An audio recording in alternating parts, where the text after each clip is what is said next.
Good evening, everyone. We are going to start the November 17th council meeting. We need a motion from council for someone to fill in for the mayor and run the meeting. Move to appoint Eric Strange. Second. All in favor? Aye. Any opposed? Okay, thank you.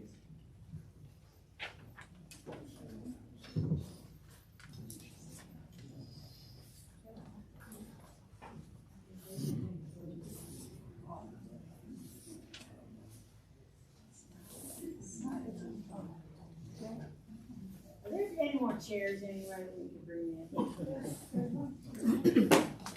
There's one here. We've got 3 chairs. All rise. To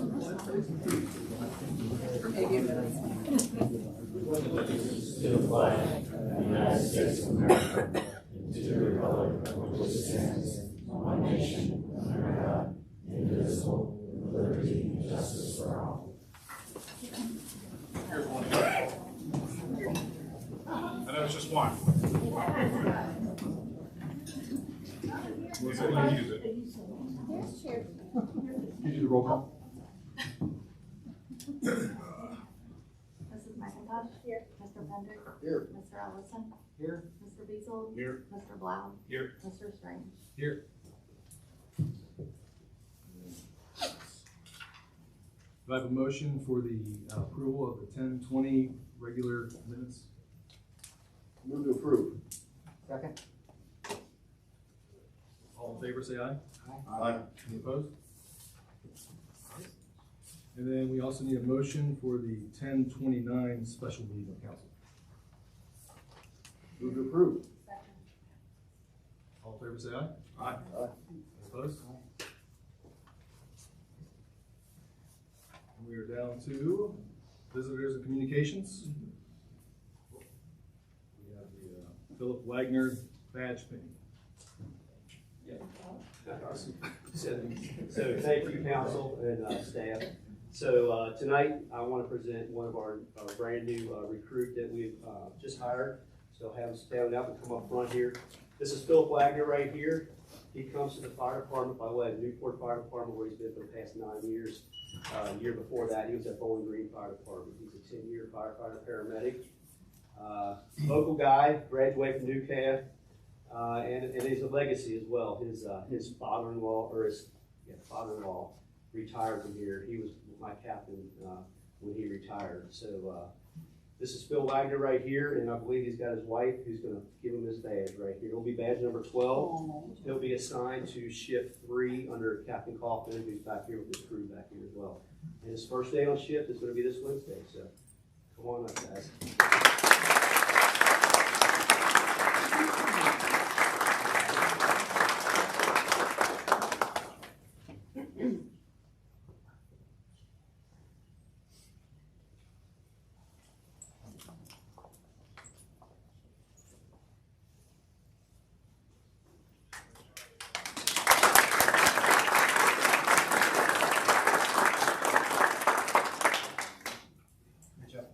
And I did tell the family that they could go ahead and head out, so I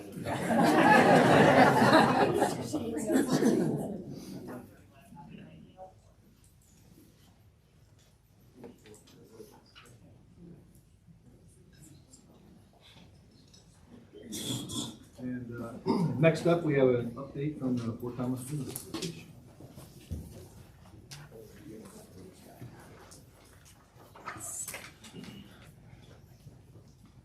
Guys, you didn't meet tonight. Hello, I am Christine Smalley, owner of Fort Thomas Coffee. and the incoming chairman for the Fort Thomas Business Council. Nick Rolfe just finished his 2-year term as our leader, and he served us well during our transition from the FTBA, Fort Thomas Business Association, to the FTBC, Fort Thomas Business Council, when we became part of the Northern Kentucky Chamber. Erlanger, Florence, Fort Thomas, and Newport each have business councils under the umbrella of the Northern Kentucky Chamber now. This partnership gives each of our cities access to a wider variety of speakers and opportunities.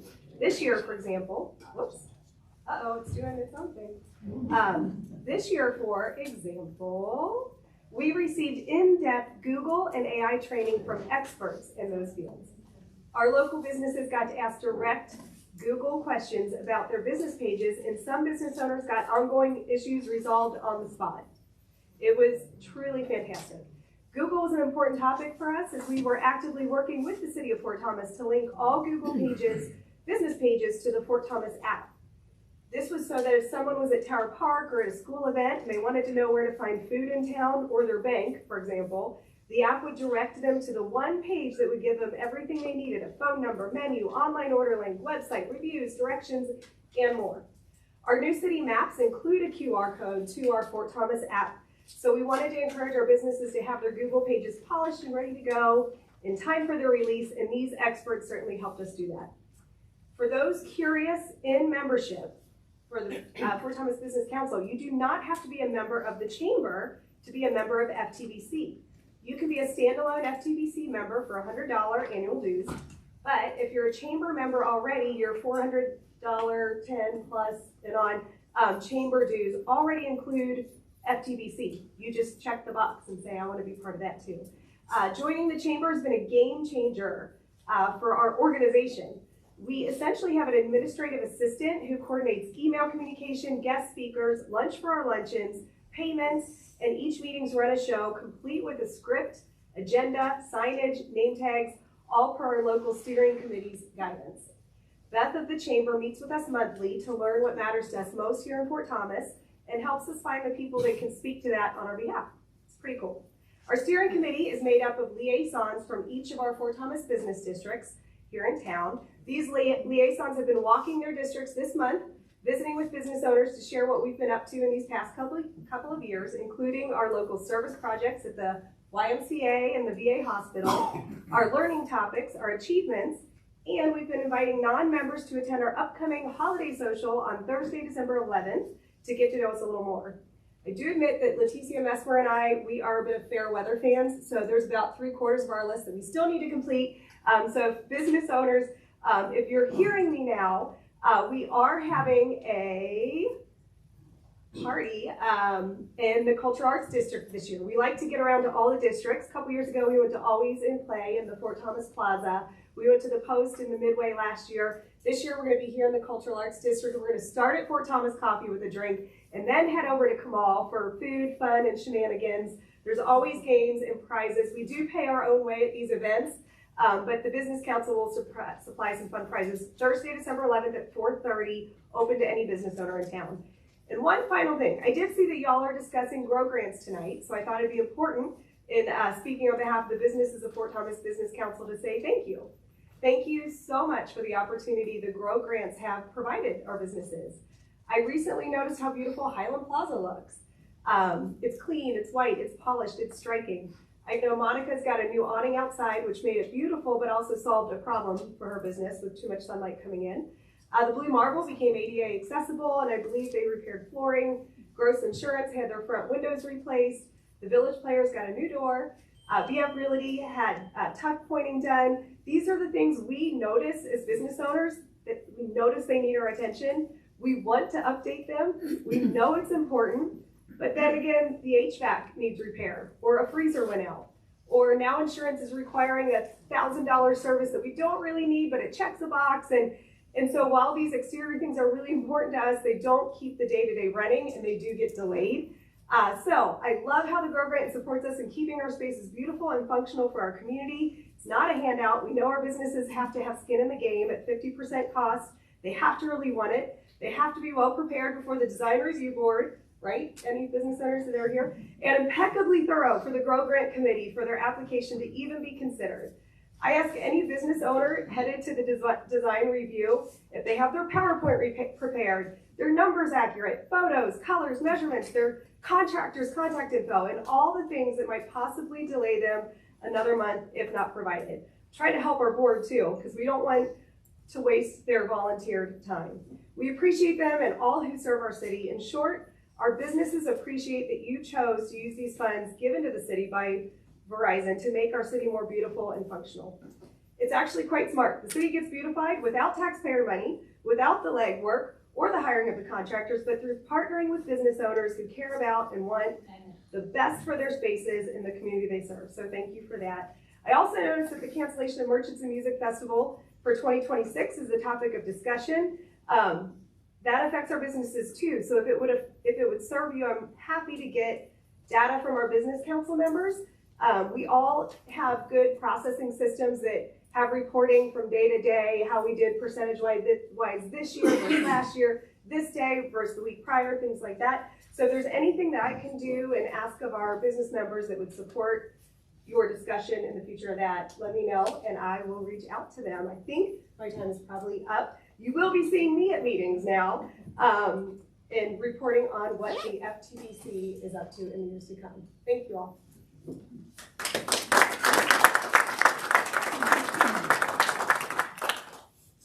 Okay, first up we have Ken Bowman. So I'll be brief. I'm going to touch on three topics, but I've kind of condensed my thoughts into brief statements on each. First, the roundabout. I imagine any change is controversial, but any plans or discussions of the roundabout should probably include what we had in the comp plan back in 2018 in the discussion of for a road diet on Grand Avenue. So plans exist for that, which would be highly beneficial, and Grand Avenue obviously needs to be replaced again. So any discussions about the roundabout, I would hope would include discussions about the road diet. That's my thoughts on that. The GROW grant, she just touched on. I was serving on council when the original plan was approved by council. It was presented by Debbie Buckley and Ron Dill was the administrator at the time. This program has proven to be a huge benefit to many small businesses and commercial property owners. The entire community benefits from the improvements that are made possible by the program and the small business retention. We also enjoy the improved aesthetics of the storefronts and buildings that receive the grants. As I recall, the funding for the grants became available through a new contract and expansion of the cell phone tower on the lot here on the city property. The newfound rental revenue was allocated to fund the GROW grants. It would be a very short-sighted move to eliminate this proven successful program. Like I said, I'll be brief. One more on Merchants and Music. I served on city council from 2012 to 2022. Prior to that, I was the chair of the Renaissance Board for like 9 years, and Merchants and Music was our baby from the beginning, where we started on North Fort Thomas Avenue with Pure Prairie League. I was very involved for the first 9 years of its amazing 22-year history. Since those early days, it's grown to be a hugely successful event that other event planners plan around. The benefits are not measured just by the influx of business on the day of the event, but more in our lasting commitment to the community. The small cost of dollars to the city are far outweighed by the investment in goodwill and quality of life and our reputation. It might be possible to seek more sponsorship to offset the expense, but I'd be reluctant to gamble with losing its established branding. Once again, we seem to be more interested lately with tearing good things down than introducing new ideas that might improve the quality of life for our people. That's all I've got. If anybody wants copies of the road diet plan, I can provide them. I'm sure Matt has them. Yeah, I'll just touch on that real quick since other people might be talking about it. So the roundabout is just a discussion right now. The state has, I asked the state last year because they had we kept bringing it up and kept talking about it. I asked them to do a new analysis because they really haven't done that for a few years. So I had them do a new analysis.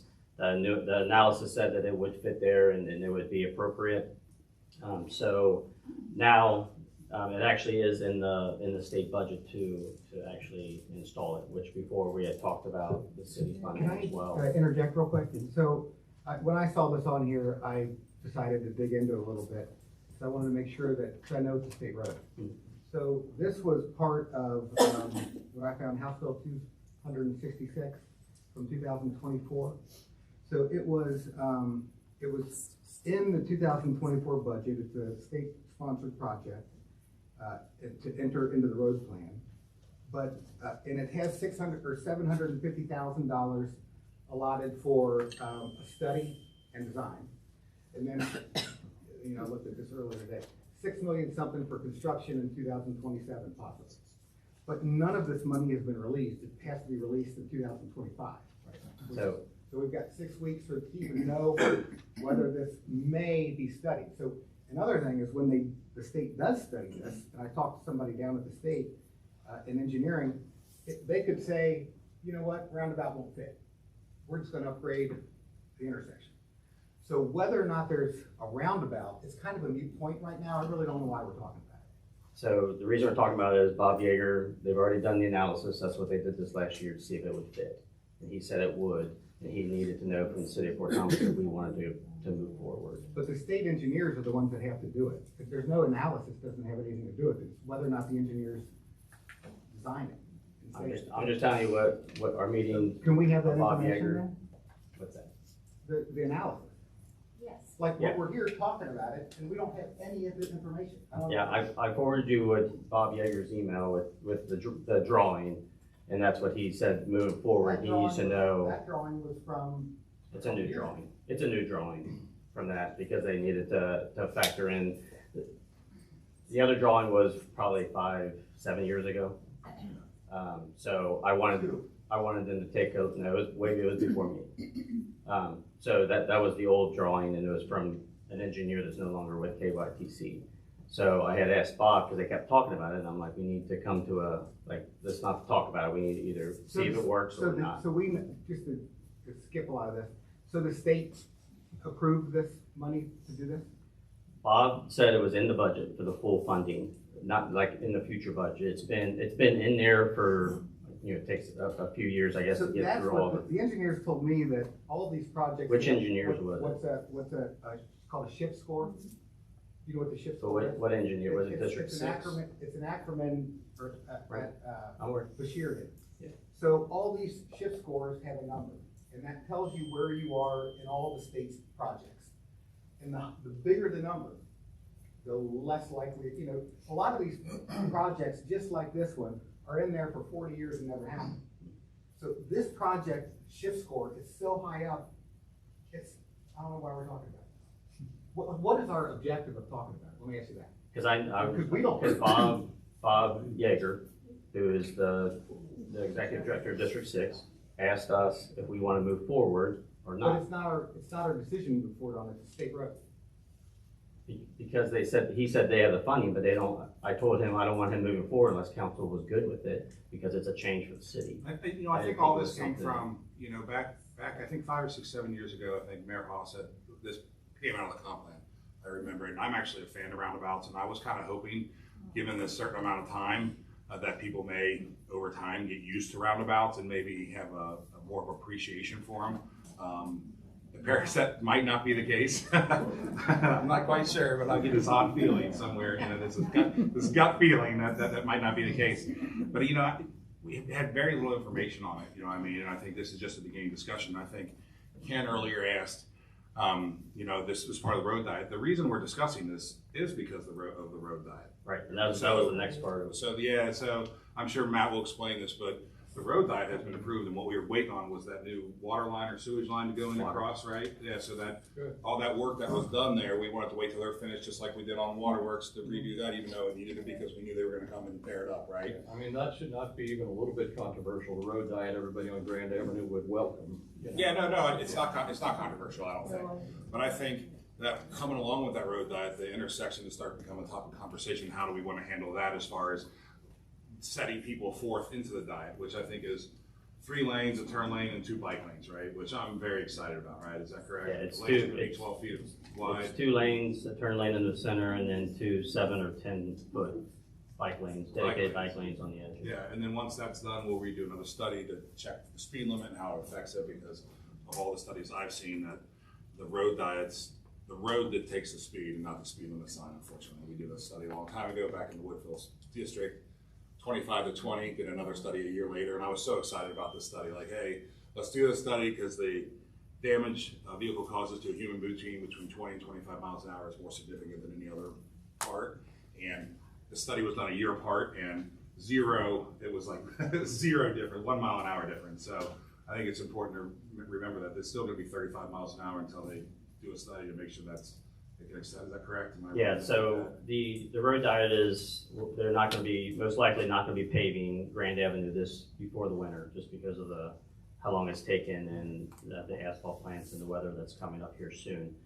So it probably won't be until early spring, but at that point, they're gonna repave and then they're gonna stripe it as the road diet. I'm not sure, Andy, do you know who Bob Yeager is? No.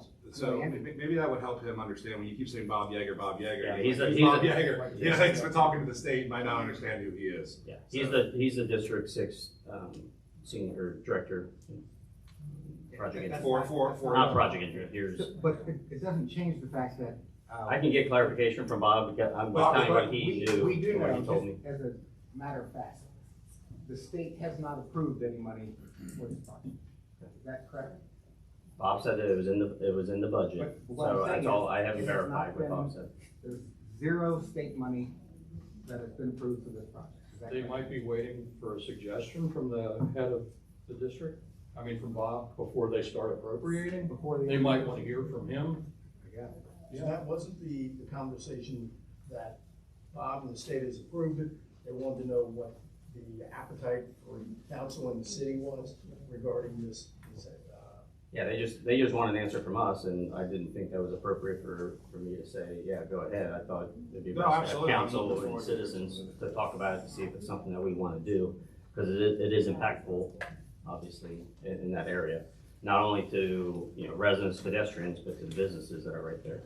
So that's why we're talking about it, because I don't want District 6 and KYTC to be spending any more time on this if we're not interested. So we go to the next project. The timing of bringing it up at this stage is important because we've heard from the community, we've heard from council that we want to be included in these conversations early, and I think this is early stages. And for the state to spend any money, or for us to spend any more time on it, getting the temperature of how to move forward is appropriate at this time.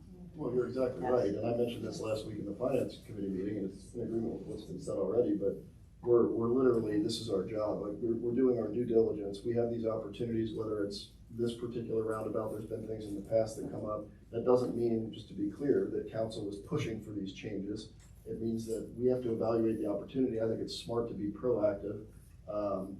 Frankly, whether the money is approved or not, it doesn't really matter. We need to have the conversation with the community, because that's whose interest is ultimately at mind, and I think that's what we're doing. And so this is exactly the way the process is supposed to work. I think we're very fortunate, with the press and the way things are lately and with the people that have been fighting for us for the last 2 and 3 years, it brought a lot of attention to the city and what's going on, and I'd really like to thank them and the press also for bringing it up, and then read your comments on social media is crucial to helping me understand the pulse. I do see a lot of comments though that people are still wondering where the $300,000 is on all the comments on links. So I think some of the projects may get sidetracked a little bit with a little bit of trust issues they may have with us at this point. But we're doing our best to try to get information out to you sooner than later in order to gauge how you feel about things, because it's important to us. So then are we voting on this? We're not voting on it. We're having discussions, so I can get some direction to let District 6, that's it. I'm happy to hear the road diet could happen regardless The of. road diet is happening regardless. This is a good time to be discussing a roundabout if that's something, because it does feed into, the roundabout would be a single lane, so it wouldn't work if we had 4 lanes on Grand Avenue. It would have to be. Thanks for the time.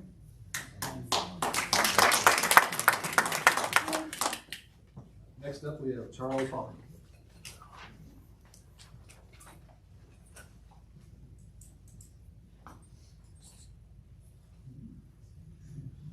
Hey everyone, I'm Charles Hoffman. Mr. Blau gave a good segue to what I'm thinking right now. I would like to ask council to come together to freeze discretionary spending until the city has reestablished any clear competency in the most basic level of financial management and proven that competency over a period of time that rebuilds trust. to the point that Mr. Bowman made as he said, "Oh God," as I began this statement.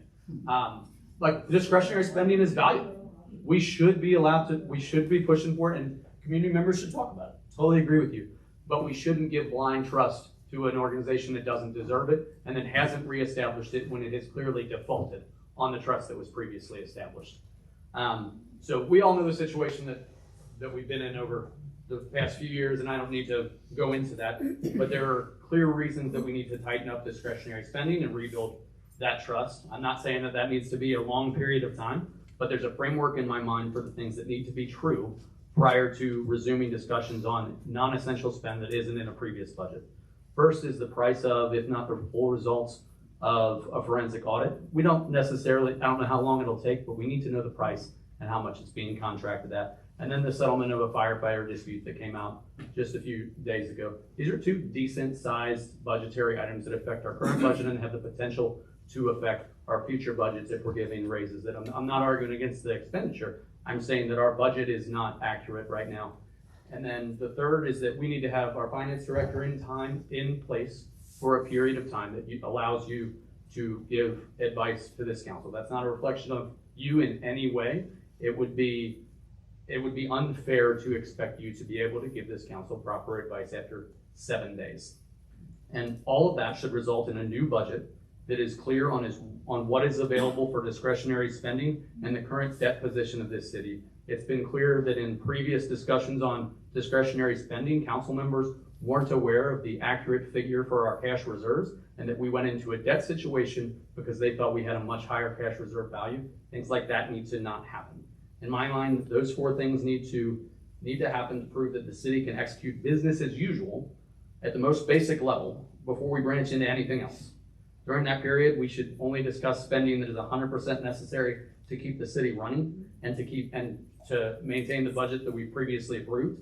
Until then, rather than looking for areas to spend, I would ask that council dedicate that time to verification of our financial compliance and legal compliance with those regulations now and in the future to inform citizens on that progress. This isn't an environment where discretionary spending should be put on the agenda or discussed. So I'm glad to hear that things like the roundabout wouldn't be funded through. But as we think through and we've come up with ideas as citizens, I would like us to caveat that we need to trust the council. It's been made clear that we have a serious financial oversight over the multiple years. So if our city's a house, we've identified that there was a crack in the foundation. I think that we have a solid plan to fix that crack and make sure we don't have cracks in the future. That doesn't mean we should build a second story now. We should execute that plan and verify that it's working before we continue to do that.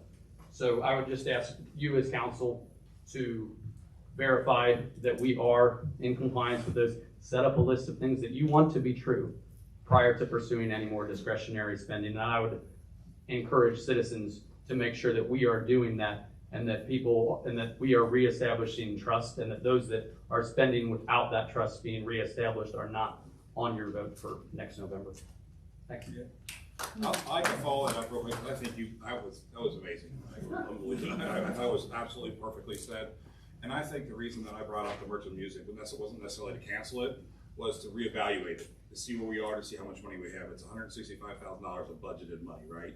The Grow Grant, it's $70,000. I realize that people say it's not taxpayer dollars, but any revenue coming into the city is taxpayer money, regardless of where it comes from. I know they can justify it by giving it an area, right? But it's still taxpayer money. So anyway, money made is still everybody's money. I don't want to cancel any of these programs. I want to reevaluate them. I want to sit back. I want to double check on the Grow Grant to make sure getting into the right hands for the right ideas. I think some of these things that it evolved into, interior, AC, I think that should still be on the landlord or the tenant, but it should be a combo of facade, front, maybe ADA compliant. But also, where's the ROI? What's the return on investment for the city? We've had this for 8 years now. So we should have some kind of ROI or metrics that gauge exactly what return we're getting from these projects. We've given out nearly $500,000 in 7 years. And I get businesses like it because it's good money, right? But we have to be able to justify it moving forward in order to gain that trust back. I think it's something that we really need to look into, and that's why they are on the agenda tonight. No one wants to get rid of these programs. I think we just need to take a step back, breathe, and then find out where we are. And it's going to take several months for the chips to settle, to see what is in our coffer, to make sure that going forward we are properly advised for the decisions we are making for the best best revenue stream going forward for the city, and so we don't have to raise taxes if we don't have to, but we need to be able to justify what we do.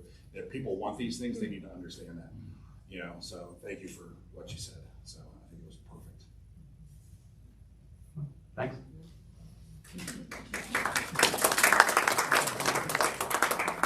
Next we have Tom Reardon. Based on some other topics that are being discussed, I'm going to yield my time. Then Sherry Thompson.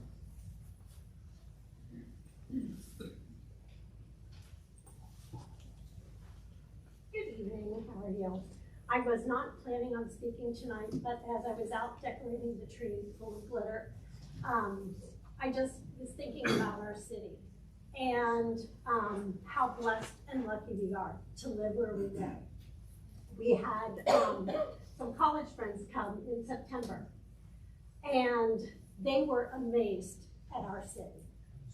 They were like, we can't believe a place like this exists. Kids walk to school, their dogs. We took them to the coffee shop. We walked all through town. We walked past the schools. I told them how those were, money was privately raised to help improve our schools. We walked through the parks. We walked through Tower Park. They couldn't believe the facilities we had. They couldn't believe how kind everyone was to one another. We went to Monica's. We went to my daughter's salon. We went to Greenline. We went to Grassroots and Fun. They were so blown away by our city. And I want to thank anyone who does anything for our city. I think that some kindness would go a long way. If my grandchildren, I'm not a Facebook person, but if my grandchildren behave the way some of the posts, I would be so upset with them. I always told my kids to be above it. Don't sink to those levels. I have it on a flag in my grandkids' room at the lake house. And I would just like to remind you, as we enter in this season of Thanksgiving and Christmas, or whatever holiday you celebrate, to remember to be kind to one another, to remember to say thank you to the people that serve, and to think the best of people and their intentions, and not the worst. We are all so lucky and blessed. And to argue about what I think are insignificant things in the grand scope of life is not necessary. I hope all of you come to our house at 201 Highland and see Santa, share some holiday spirit, and remember to be kind to one another. Thank you.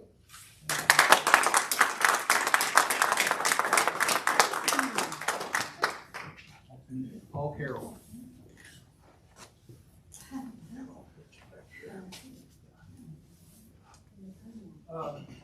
We just want to know a little more about the roundabout, and we just got questions about it, and you haven't really discussed it. I'd like to know who the driving force is. Is the city pushing the issue for this to be built, or is the state of Kentucky pushing the issue? And now I just heard about this thing about the, you call it road diet?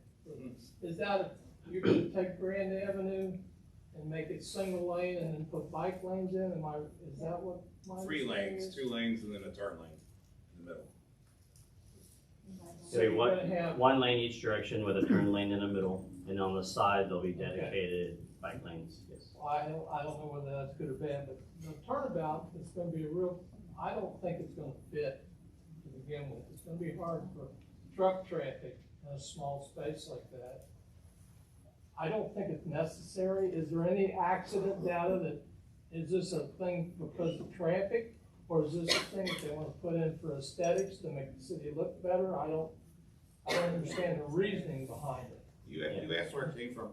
I assume that this came from our comprehensive plan to the state, is why the state is interested in looking at it, right? We approached them with it. I'm sure we approached them with it years ago. I mean, it was before me. But, you know, the plans were there when I got briefed on the plans when I got here, and then there's talk about it. So last year I talked to Bob and I said, can you just do an analysis, see if we fit? Because we had some drawings, but I just didn't feel like they were very good engineered drawings. So that's why I had asked over this last year for them to take a look at it. So really, nobody knows whose idea. It was Mayor Haas's. He was the one that talked about it. It was in the Okay, comprehensive. so it is, the city has created the idea of it and coming up with the thought of it and trying to put it. Well, the comprehensive Not plan, really whoever's the ever state. involved, whoever was involved. It's not really the state though that's pushing the issue, is what I'm trying to understand. I think they were asking for ideas. Now, I guess my point of view is Memorial Parkway is pitiful. I don't think it's rough. It's dark at night. If we got money to spend on roads, why not improve? To me, that's kind of the gateway into here.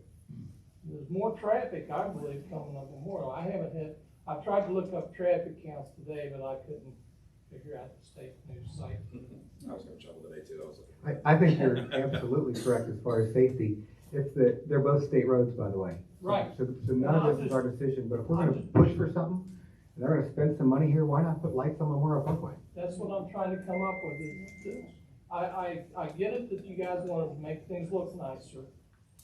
But in my view is Memorial Parkway, what's the accident rate of Memorial Parkway versus Highland and Grand? I think there's going to be more accidents on Memorial Parkway, of serious accidents, and it could be improved by, like you said, lighting, and then put some different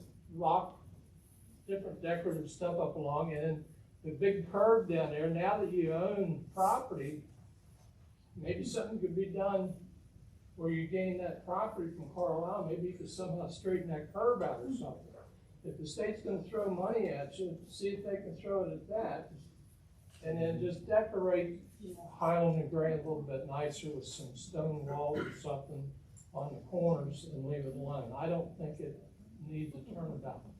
Now, there's a turnabout in Cynthiana, Kentucky that the state put in, and they have all kinds of ground down there, and they made it too small. When the tractor trailers go around it, they're always on the curbs and they're always breaking things up. And my wife, she's gonna have a real struggle with trying to negotiate a turnabout, and it's gonna really cripple her for getting around Fort Thomas. And I really oppose it, but most of all, I think that money's better spent elsewhere. The other thing I want to point out to you also is the state, the federal government and the state both are kind of responsible for this, I think. When you go down River Road Hill where you have water flooding across the road all the time, something needs to be done. Sooner or later, somebody's gonna hydroplane into the other lane and hit somebody. Yeah, we've already got KYTC, they've gotten approval, they needed a easement, temporary easement from the Forest Conservancy, which they obtained last month or the month before. So they do have funding for that. They're gonna be, they're putting in like 1.2, 1.4 million to build a wall there to permanently fix that, because all the fixes that they've done up to this point has been temporary. I don't believe $6 million is gonna put a turnabout in. I believe it'll cost a whole lot more than that. Your property acquisition alone is pretty substantial, because they're gonna have to take property from those corners. And I know that it's gonna be real expensive to get, for them to acquire that property. I don't think the number 6 million will get the job done. That's all I have to say. I'd just like to see something done with Memorial, and don't put the turnabout in. Thank you. Thank you.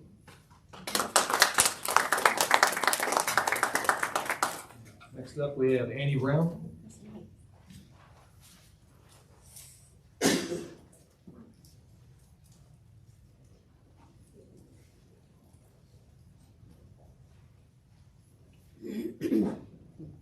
Hi, thank you. I want to talk about merchants of music, and regardless of what you said, Mr. Blau, it does say on the agenda that you're going to be talking about canceling it. I hated that. So that is what I'm going to address. I watched all 4 videos of the November 5th Finance Committee meeting, which may tell you more about me than I'd like. But I heard some complaints about this event. At the time, it was suggested scaling down the event. And when I heard that, I knew I would be coming to the meeting tonight to hear what you all would discuss about it. But then I saw on the agenda that you're going to discuss cancellation. I guess that's up in the air now. But when I saw that, I knew I had to speak. I agree that it may be prudent to look at scaling it down, but canceling the event would be a knee-jerk reaction and a short-sighted solution. The only complaints I heard publicly from the council, as far as I know, are that the cost of the event and the fact that businesses are slow during the event. I can't speak to the cost because I am not privy to the budget, but I want to talk about the impact that this has on our businesses and our community. How many of you actually went to the event? Anybody here? I was there. So there were a few people there. I know Mayor Haas was there. I saw him. But if you were there, you would have seen the same thing I saw. I saw people of all ages coming together to hear good music. I saw families, teenagers, groups of friends, excited to see Nico Moon. I heard folks raving about how great the opening act was, and some of them even liked her more than Nico Moon. I personally gave out prizes to folks who participated in the Poker Run, an event specifically designed to encourage customers to visit restaurants and bars before the concert to mitigate how slow it would be during the show. The press coverage for this event started in June when the lineup was announced. It was covered by TV as well as print media, and not only residents of our city showed up for it, but also people from across the region, people that our businesses need if they're going to survive. We all know that Fort Thomas, whether we deserve it or not, we have a reputation, that we're not always seen as a welcoming city. However, businesses need customers from all over our region, not just Fort Thomas, if they're going to thrive. An event like Merchants in Music gives us a chance to showcase our city and all that we have to offer, including the incredible businesses here. Yes, it's unfortunate that businesses were slow for one night of the year, but the intangible benefits, the goodwill, the spotlight our city has, the spotlight on our city as a welcoming place with so much to offer makes this event worth keeping. Thank you.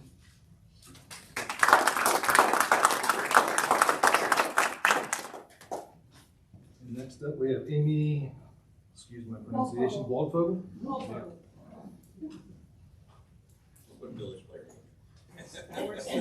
Hi, everybody. My name is, if you don't know me, my name is Amy Waldvogel, and I am privileged of serving as the president of the Village Players of Fort Thomas, who are operating the 8 North Center for the Arts in the old Women's Club building up the street.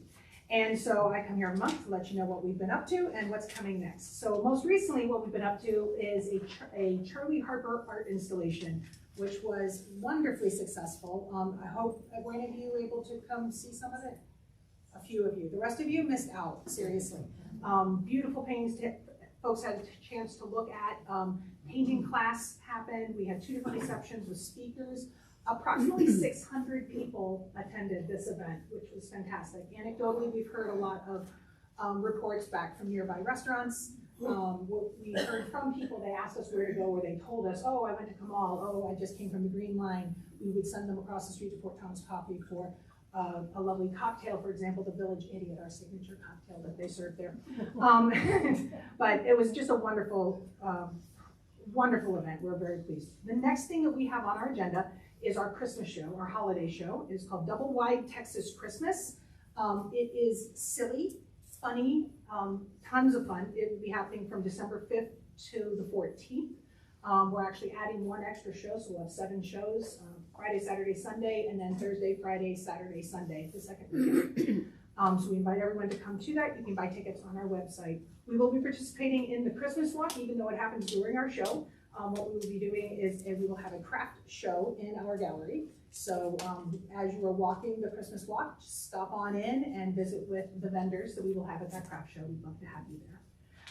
The other news of what we're up to, we've been raising capital funds to make further improvements to the building.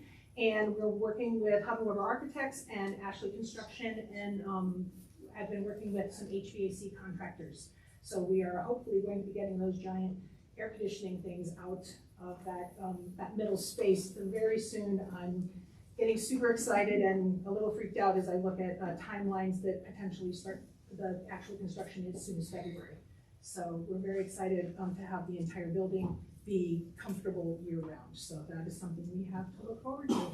But you can find all of the information about what we're up to at 8 North, either at 8north.org or villageplayers.org. They both send you to the same place.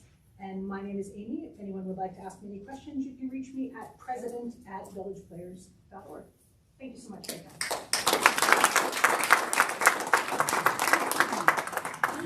Up next is Susan Carroll. She'll pass.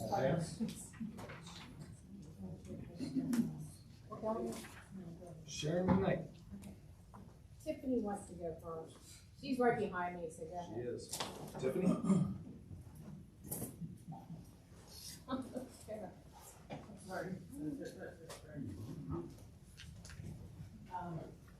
Tiffany Huber, 26 Hawthorne, everybody knows me. Tonight would be an exact example of what I think the citizens have been talking about. Yes, we know about the road diet, but I don't know, and I know that there's been talk many years ago about this roundabout, and I do appreciate you bringing up this topic so that we can discuss it. I do think it's something that we should discuss well ahead of making a decision, because this is where I say again, even with the road diet where 219 people participated in a community survey that's over 8 years old, where the members of the community have been asking for a new one, and we have yet to be able to have that. I think it's critical that instead of making assumptions about what our town wants, that we ask all 17,000 people. That is a big, even if the state's giving it away for free, it doesn't mean anything if our city doesn't want it. If they want it, that's great. But let's ask the people. And I think this is where, I'm gonna try to, I forget who came up earlier and said, let's thank the people who serve us. I do thank you, but I also ask you to please start asking the citizens what they want. I feel like I'm hitting my head against a brick wall sometimes when I ask that question of you all. Stop bringing it up late and bring it up early, like Matt is at least bringing it up tonight, but it sounds like it's close to a done deal or it's not a done deal at all. I mean, we just don't know. Yeah, it's not close to a done deal. Okay. We just need to give KYTC direction that either, yes, we're interested in moving forward or not. I mean, I think there's pros and cons. I would also ask, how many people here have actually come across, I mean, I had to drive through when there was the bridge fire, and I had to take the White Bridge, is it called the Taylor South Great Bridge every day?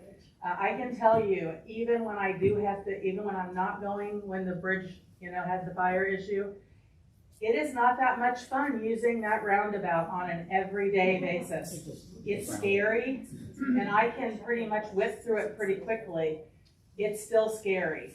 And the other thing I would say is we do have a lot of older drivers in Fort Thomas, and I think one of the things is they like the fact that they feel like they can maneuver through Fort Thomas, as this gentleman talked about. And they feel like they can go down 27, they can go through Fort Thomas and be able to maneuver that pretty easily. I think that becomes very scary sometimes for older people. So again, please do a survey and ask people what they want. Let's not be, I think it's great, or you think it's great, or I don't think it's great. Let's ask the people, please. That's all that I ask. Thank you for your service. Since we are talking about the roundabout, just one more thing. The roundabout at the end of Southgate Taylor is a 2-lane, this is a 1-lane, so it will be less confusing. Just put that out there. Again, I'm not saying it's something we need or not need yet, but I think we need to talk about all the points of it. So everybody's aware. I'm sorry, will it be less confusing for the ambulances stuck on Highland Avenue in after-school traffic if they need to get to the hospital? And it's only one lane? I don't think that's confusing for the ambulances. I mean, they How- have lights how to are be they able to gonna go get around, but they'll be able to traverse it. I think one of the big complaints I did get at the intersection is just because of being able to turn, especially the green arrow, or not, it's not a green arrow, is it? Coming from 27 on Highland Avenue, it is challenging to turn left towards the hospital. So, I mean, again, these are just all the things that are being brought up. I'm not trying to sway anybody either way, but I think we do need to all talk about the purposes of it. Sharon, do you need your time? Yeah, I'm sorry.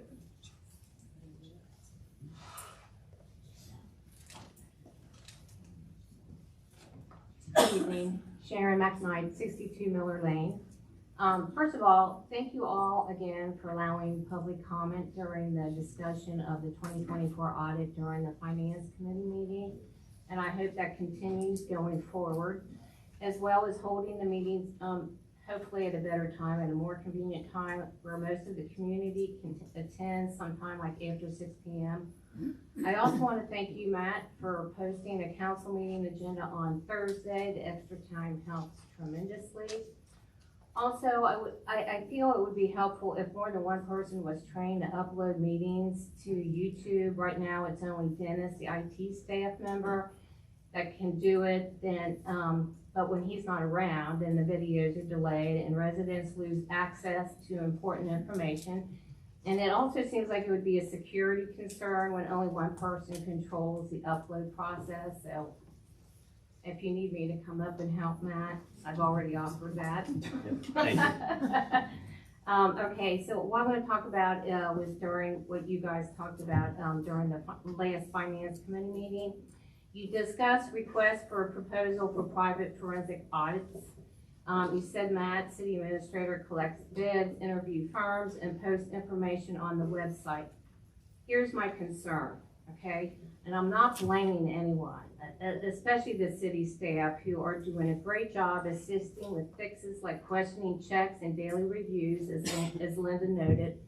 They're caught in the fallout, but stepping up big time, so thank you all. But after 12 years of sloppy bookkeeping and oversight gaps, it appears to me that no one inside the system, the executive branch, which is the mayor, the city administrator, or the legislative branch, council members, should submit or oversee the forensic audit. Everyone in the chain, oversight and approvals, was part of the problem, even if it was just by inaction. Letting you control the investigation is like letting the team that missed every play referee the replay. Someone completely independent must handle the request, the fairness, and due process. Taxpayers shouldn't pay for a process with conflict. Hopefully you're not just looking into the 2024 audit findings. There are additional items that need to be looked into, like all the One Highland deals, the IRB agreement, pilot payments, code agreement, the $277,000 pension payment with no council approval, and 12 plus years of no monthly checks. The fairest path moving forward would be find a neutral community volunteer with no city ties, no friendships, not on the payroll, maybe a retired FBI agent or drafts, who can draft and send dual requests to both the state auditor and private firms at the same time. Post both letters online first, keep the community publicly updated throughout the whole process. Take the best option, free state audit if they accept, or the cleanest private bid. The state auditor is free, independent, and fiscally smart, and they deliver real training. Okay, now you also talked about assistant finance director. If monthly oversight is now required, why hire a financial assistant? Just keep a trusted accountant firm on speed dial for questions. Same result, lower cost. Roundabout, okay. The goal is, if the goal is truly smoother traffic flow, a simple fix would help, in my opinion. Restripe the lanes at the light going down on Highland Avenue. The right lane should have straight plus right turn arrow only, and the left lane should be left turn arrow only. This is already how traffic flows when coming up Highland, So mirroring it downhill would prevent drivers who want to go straight from getting stuck behind left-turning vehicles. And if additional improvement is needed, consider eliminating parking on the right side of Highland going down in front of the apartments close to the intersection. Keeping that lane clear would further improve traffic flow. Same with coming up with the other direction. And if you're still considering a roundabout, show us local crash and traffic data, not European stats. There was no study was mentioned, no public input, who asked for this, why, how long ago, you addressed that. And what kind of community input did you include to get this project this far? So I'm assuming the input was from some kind of the comprehensive plan, I'm not sure. So, on to the next. Okay, during last month's meeting, we learned that our city administrator and our economic development director have been stating in violations of ordinance 012-2016, which clearly forbids any supervisor from having a romantic relationship with an employee they supervise. But based on the August 6, 2024 date on a consensual relationship agreement, it appears council likely knew about this months earlier. So my question is, why was this not handled properly in executive session when council first became aware of it? We weren't aware of it until after the contract.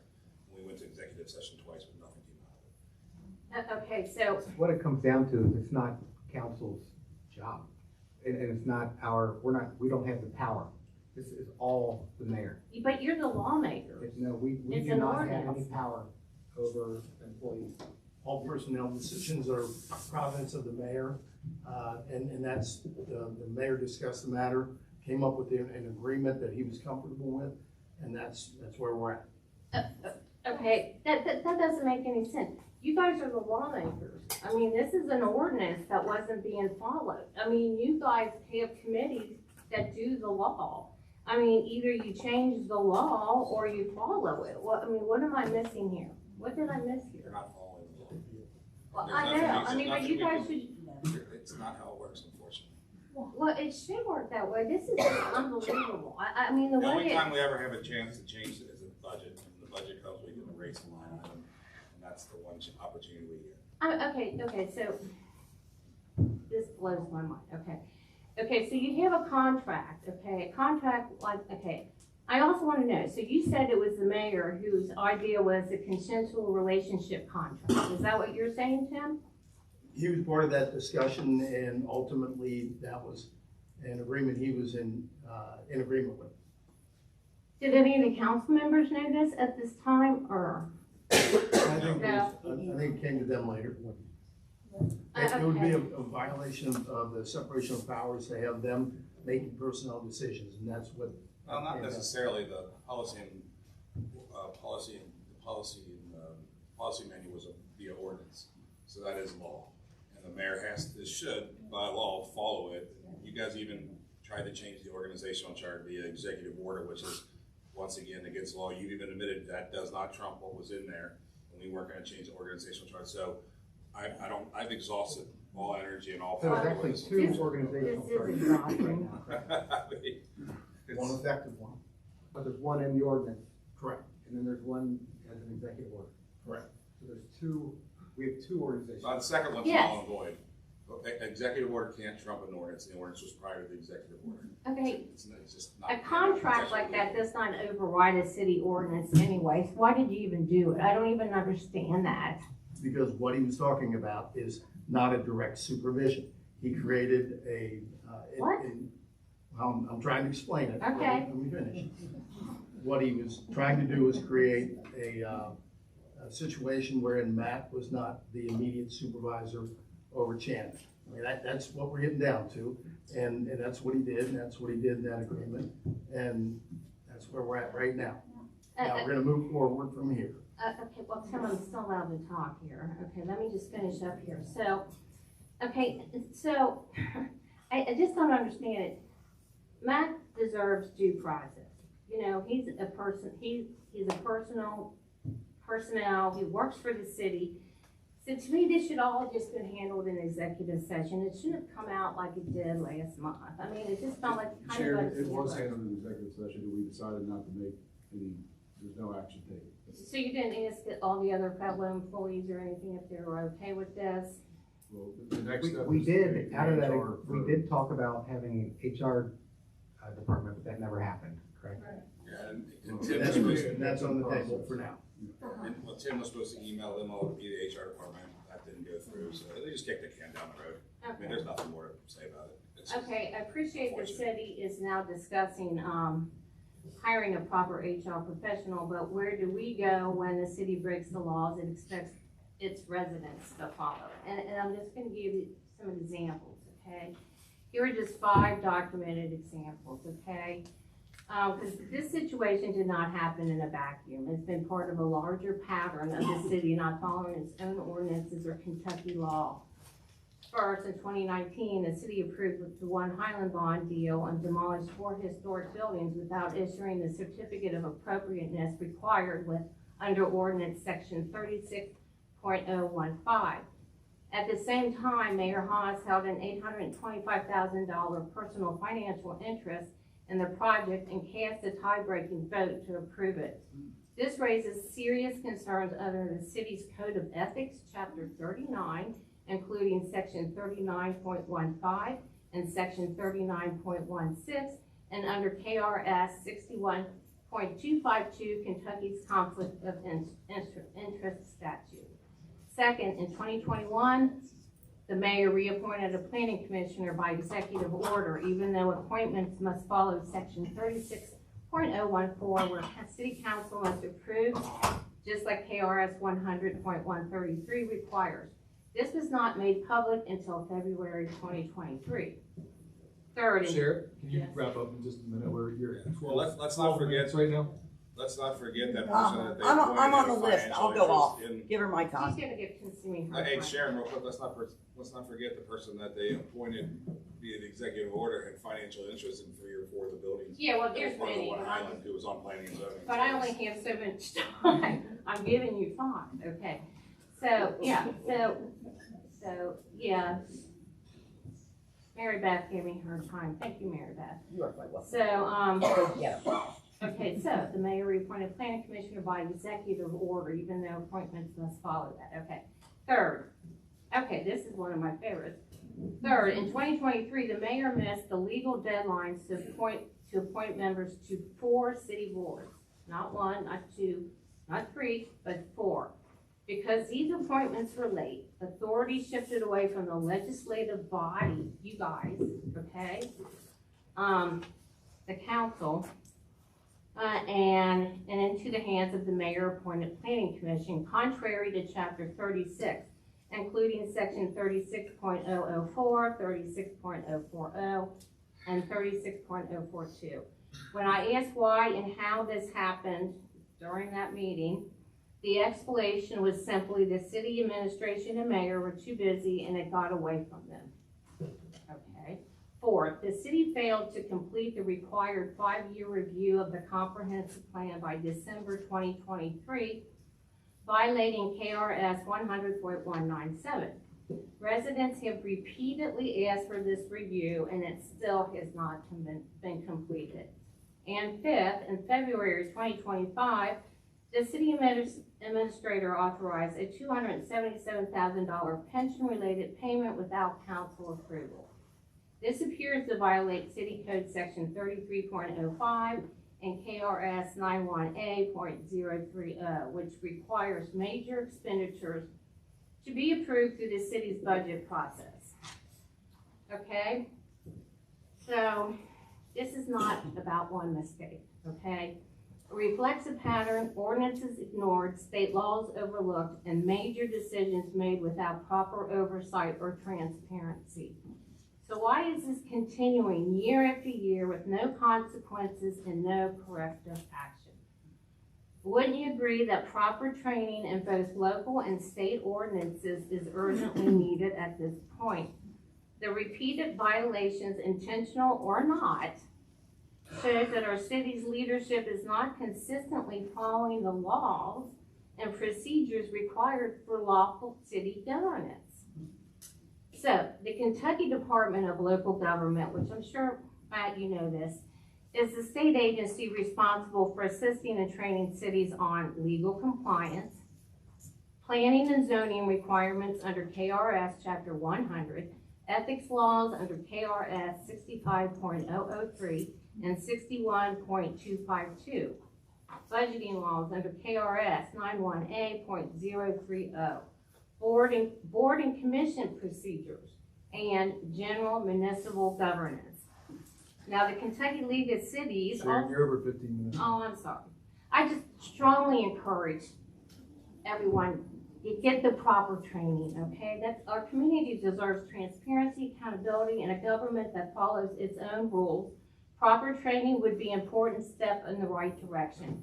Thank you for your time and listening. I appreciate it.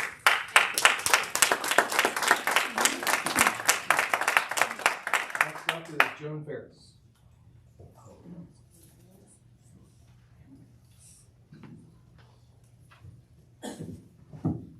Joan Ferris, 66 Bernie Lane.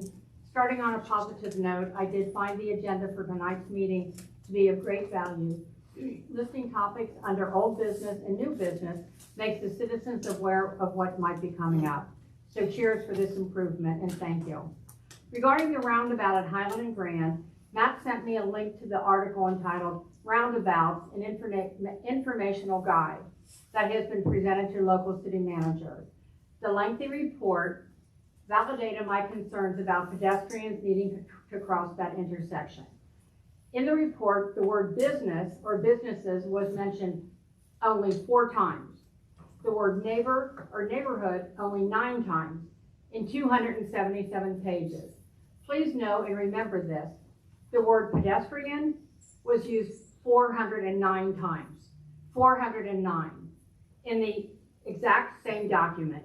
Without question, this indicates the overwhelming importance of considering pedestrians throughout every minute and across every word of discussion of this topic. People are talking 2 lanes, 4 lanes. Pedestrians can't get across 1 lane. This report was written in June of 2000, 25 years ago. Is 25-year-old data even remotely relevant? Do you remember this? The study was not done here, not done in Fort Thomas, not done at Highland and Grand. Harkening back to the dreadful time when One Highland was being discussed, Frank Tweehughes from CT Consultants firmly stated they had engaged a professional traffic pattern consultant to evaluate that corner. They arrived at their scientific conclusion that the traffic was highest at around 9:30 a.m. on weekdays. The audience gasped and audibly challenged this conclusion. Frank said, "These are professionals. They do this for a living. I suppose that means that they're infallible." Guess not. Luckily, someone in the audience happened to have her day planner with her. She was quick to inform Frank that the day that the out-of-town traffic pattern experts had conducted their study was on a day when the schools were scheduled for late arrival, 9:30. So it was not that. It was so funny, but not.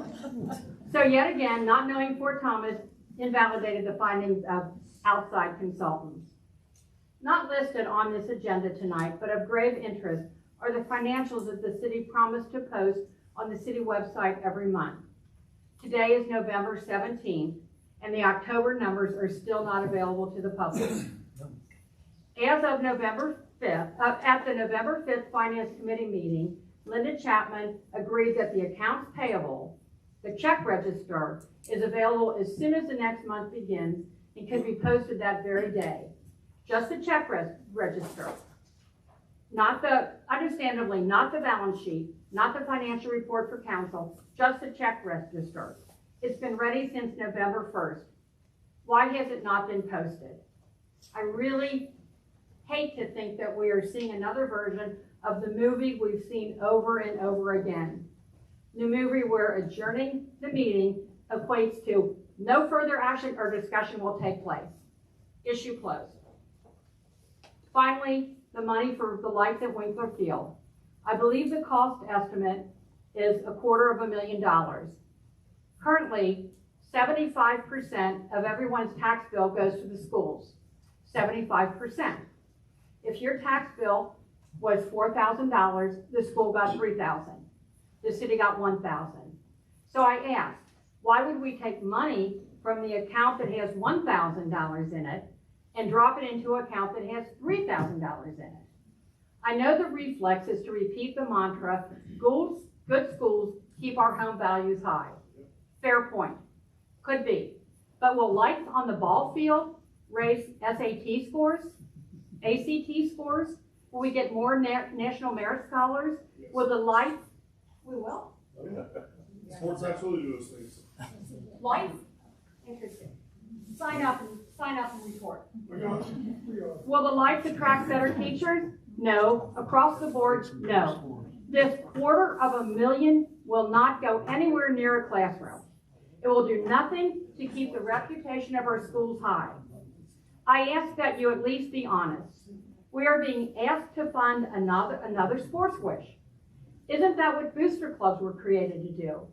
Help me understand how the people getting 75% of the cash could ever ask for money from the people getting 20%, because I truly don't understand. We absolutely need to get financial stability here. I don't believe spending $250,000 on lights that will be used fewer than 25 times a year will be seen as a good first step to finding that stability. If I have time, there's a PS. I was at a shop in Madeira last Tuesday, and the shop owner asked if I lived nearby. When I told her where I lived, her comment was quick and fairly cringeworthy. My gosh, what's going on over there? I've always heard the schools were good, but the things I'm hearing about the city and the money makes me wonder what else is going on. I implore you, please fix this. Please.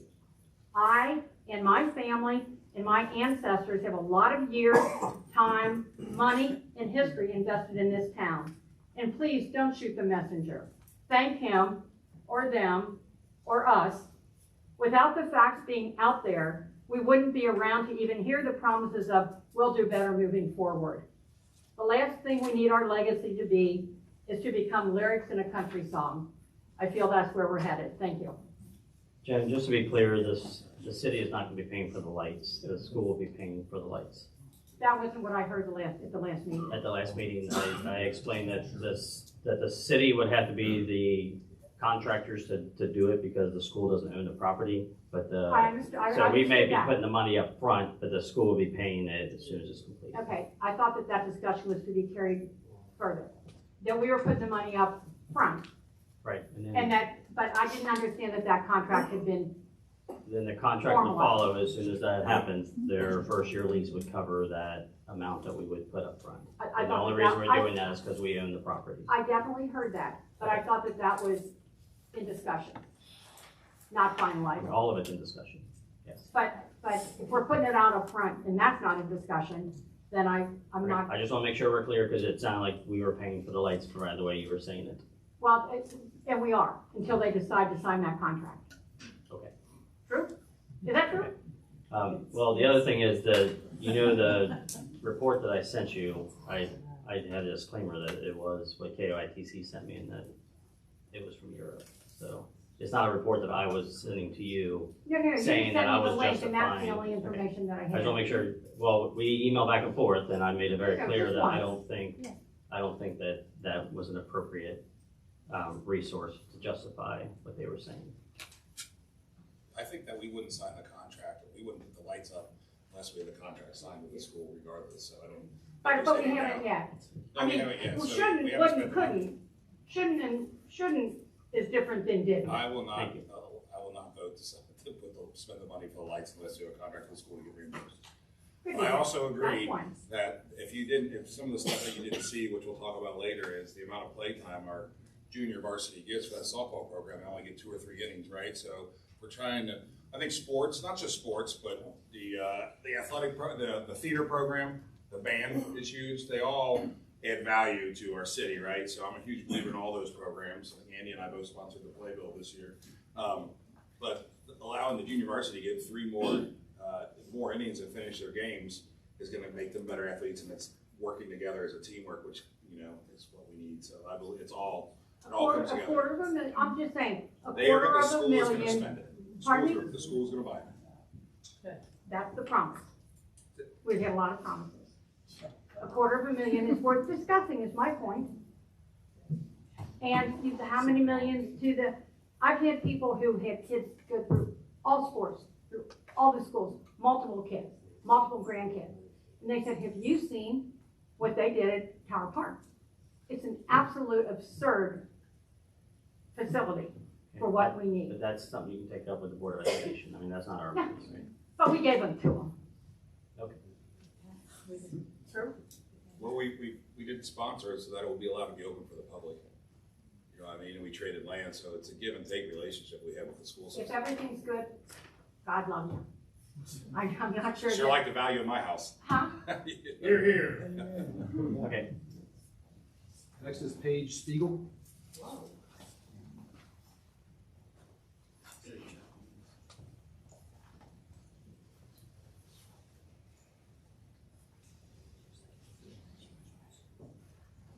Page Spiegel, 169 Military Parkway.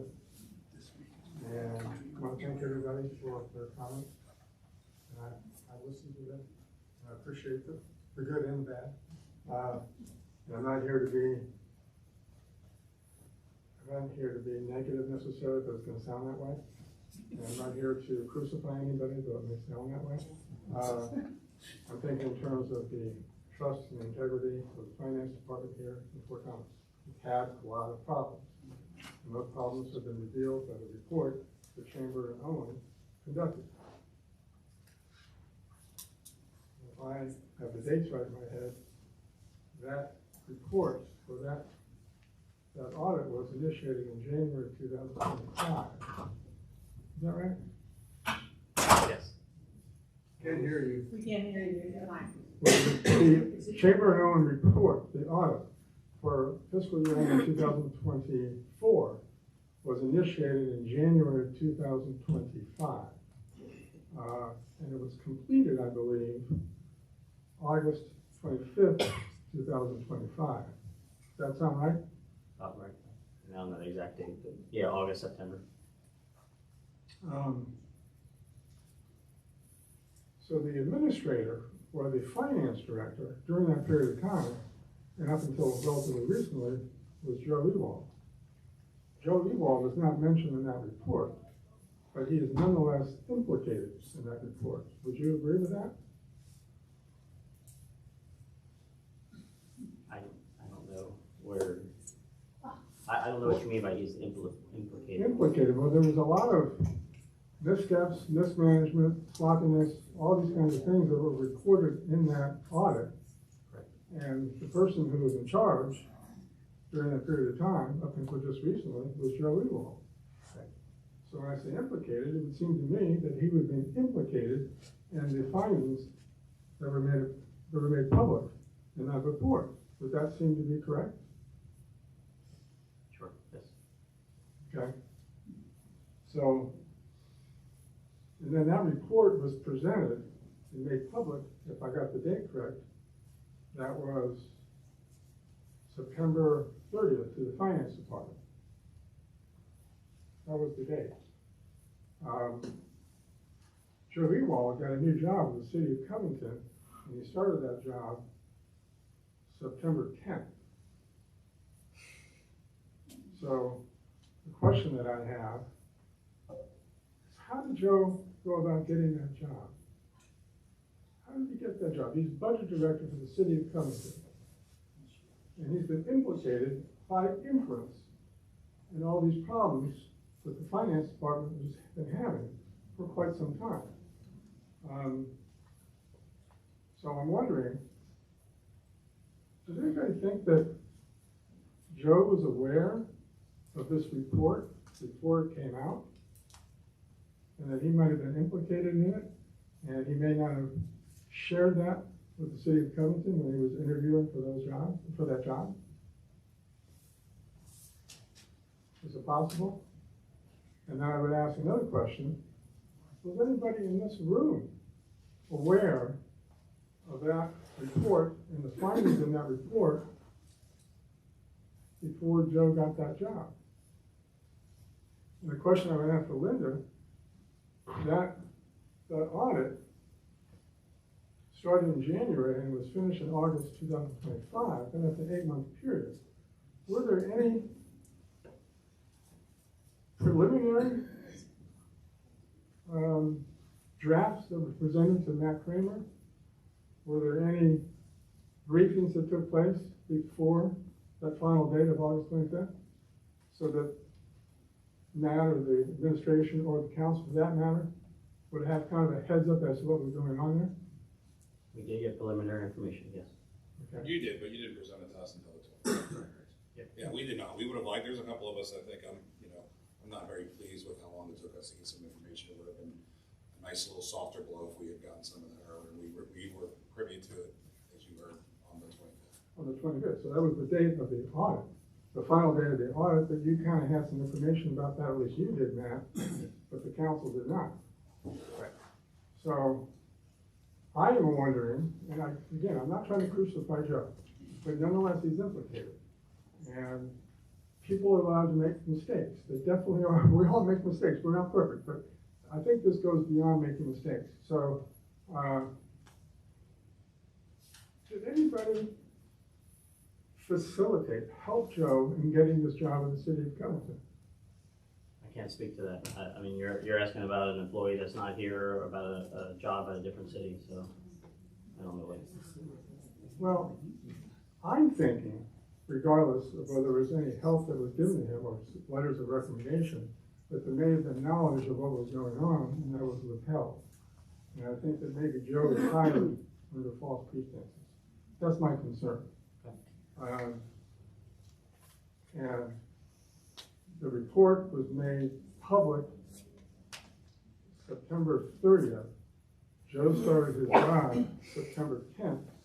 But the final report came out the 25th. But people knew more or less what was going on in that report, at least the administration did, prior to the 25th. Did Joe give notice of that he was going to be leaving? Yes, he had the letter of resignation, yes. Do you know when you got that? I do. I can get it to you tomorrow. No, it just seems to me, and again, I'm not trying to crucify anybody, but it just seems that a lot of these problems happened under Joe's watch. And it seems to be getting glossed over that he could very well have been responsible for the bulk of these problems. And it seems to not really concern anybody, but it concerns me. I don't think you've listened to me in the last couple of months. Well, maybe no, I haven't. Okay. So, you haven't been here to listen to a media. Anyway, I've heard people say Joe's a good guy, this, that, and the other thing. Joe is a good guy. And I think some of the responsibilities needs to fall on the mayor and how much rope he had, and in the previous administration, along with some of the current one. You know what I mean? But Joe is the finance director. You know what I mean? At the end of the day, so period. I think you're asking pretty relative questions. I think we all have questions about those that we haven't gotten answers to. Well, one thing that I would have done, maybe if something could still get done. So, if that report was final on August 25th, Joe got hired on the 10th, people were aware of what was in that report before he got hired. In retrospect, if I were manager of this town, I would have gone on the phone with the city manager of Covington, and I would have had a discussion with that person before Joe got hired. Yeah, I will I've done speak this to it. before. Really, you're getting into things that, this could end up potential litigation at different times. We're not going to comment on things that could end up in litigation. You're asking some very pointed questions that really are more about Joe Ewald and about his interview process with Covington. I understand that we had nothing to do with that, and you may want to take it up with Covington at this point and Joe Ewald. Well, You're 8 minutes. Well, just one thing. So, people have been talking about a forensic audit. Is it worth spending the money on that? This is another thing. I kind of don't think that would be worth it. I think an investigative audit might be more appropriate to look into this thing with Joe Ewald and everything else that we've been talking about as far as the finance department is concerned. And there is, I think people in this room are aware, and I just kind of saw this online, but the Kentucky Audit of Public Accounts. So apparently a department that can conduct an investigative report. We reached out to them and they would not take it. They would not take it, They okay. would not take it. That was the first thing we did. In light of some of the things that I just brought up, is that, Yes, they were given the full audit, and they reviewed it and replied that they didn't see any fraud, so they weren't gonna investigate it. well, and you said, let's do that, because I just think that is very illuminating. But anyway, I guess my time was up, but, so no action that anybody here would take regarding the hiring of Joe by the city of Covington, even though it may have been under false pretenses. My job is to protect the city of Fort Thomas. Okay. Right. Next up is Elizabeth Allegrini.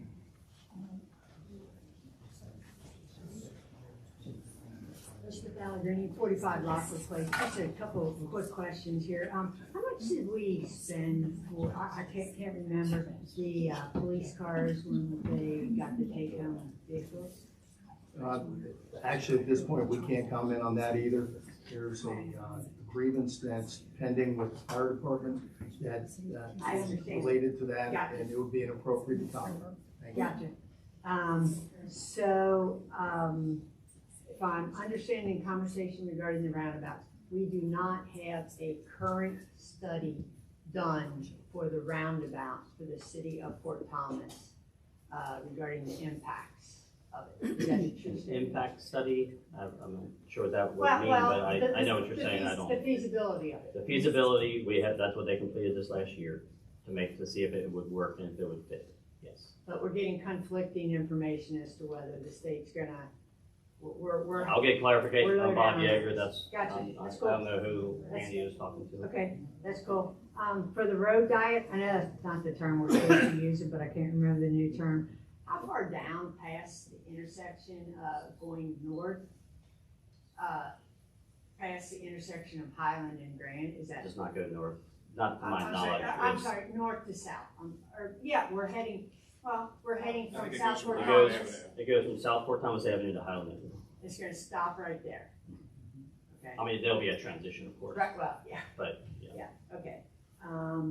And then, if I understand correctly, there is no, even though council voted, I didn't get to stay for the whole meeting, for the last meeting, the 4-hour one, the forensic audit. If that's tabled. No, that audit is going out tomorrow. Yeah, it's not tabled. The city's put together RFPs, which we've all had access to review, and those are going out tomorrow. And going out to. A number of. I have a list and then it'll be Okay, published that's on the Facebook, or on the website. Okay.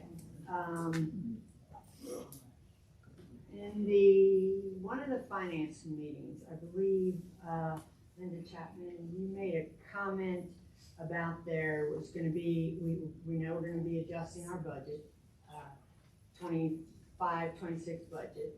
And there's a comment made that there's gonna be a high dollar amount on there.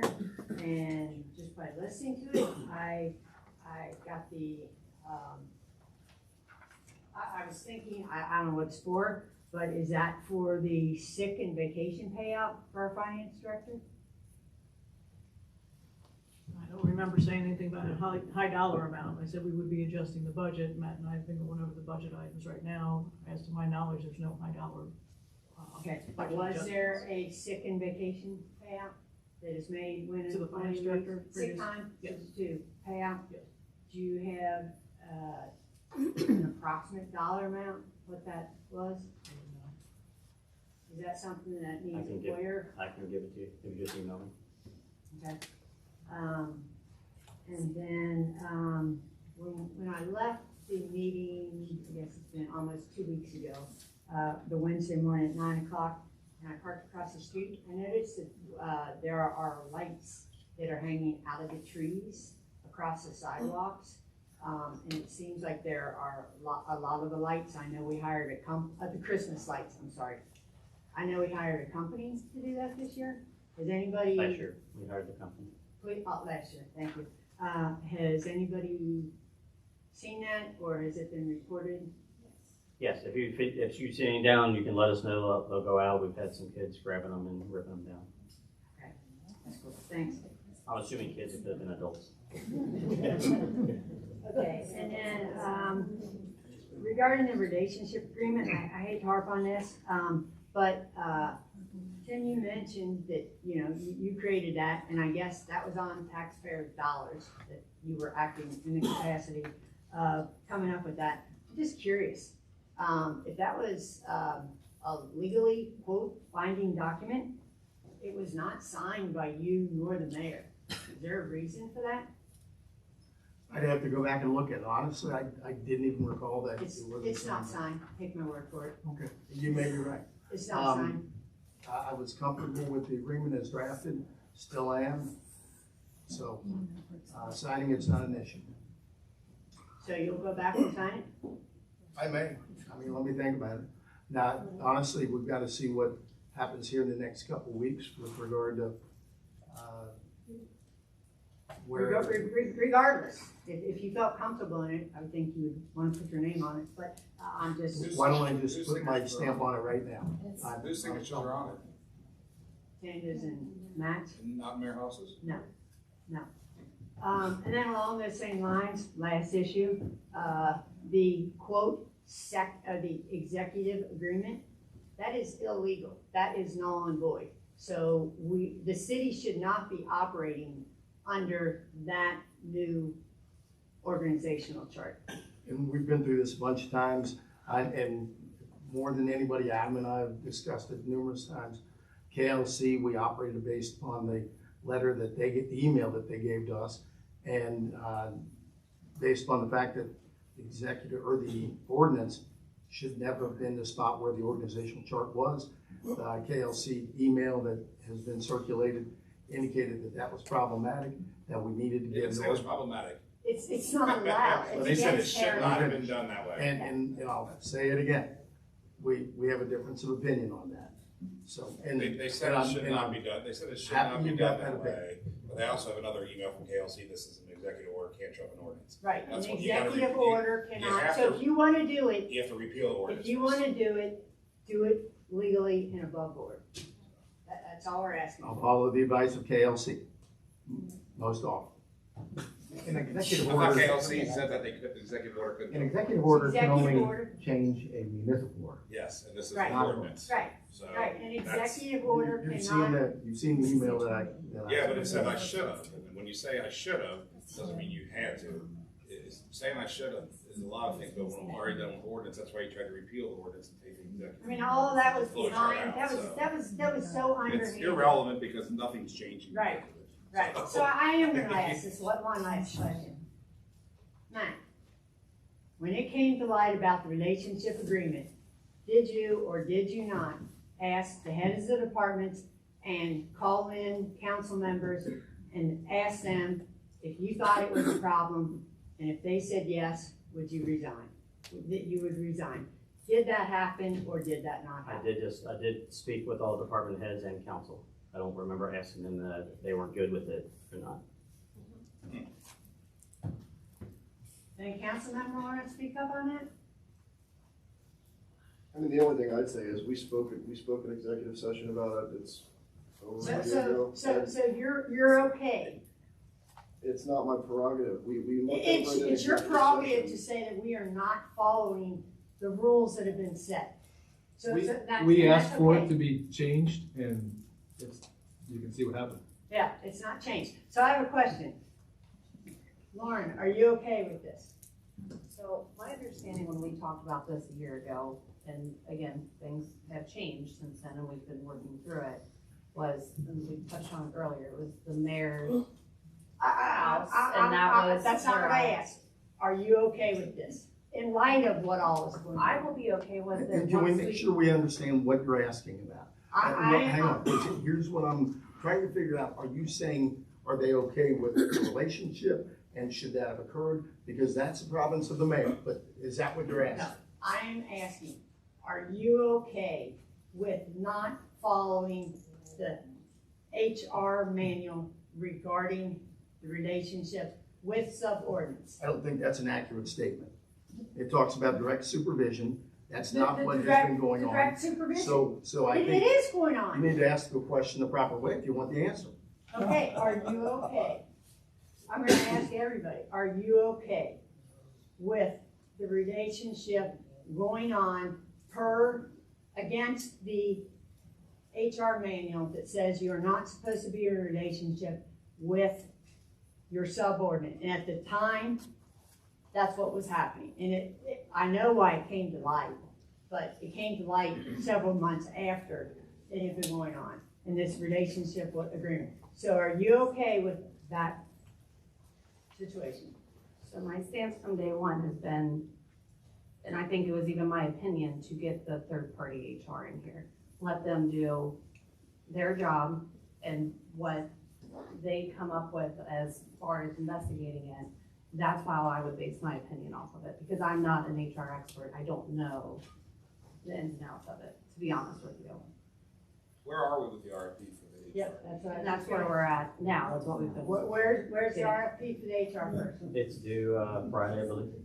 It's been sent out. It was sent out last week. That's the HR one, that That's all the one for them. It's due back when? I'm pretty sure it's this Friday. Is it this Friday? This Friday. Oh, it was sent out. How many were sent It's sent out? out. I'm sorry? How many were sent out? It was posted on our website and we sent it to, I don't know, eight different HR consultants. All right, thank you. Next up is Nicole's. Jake Donlin.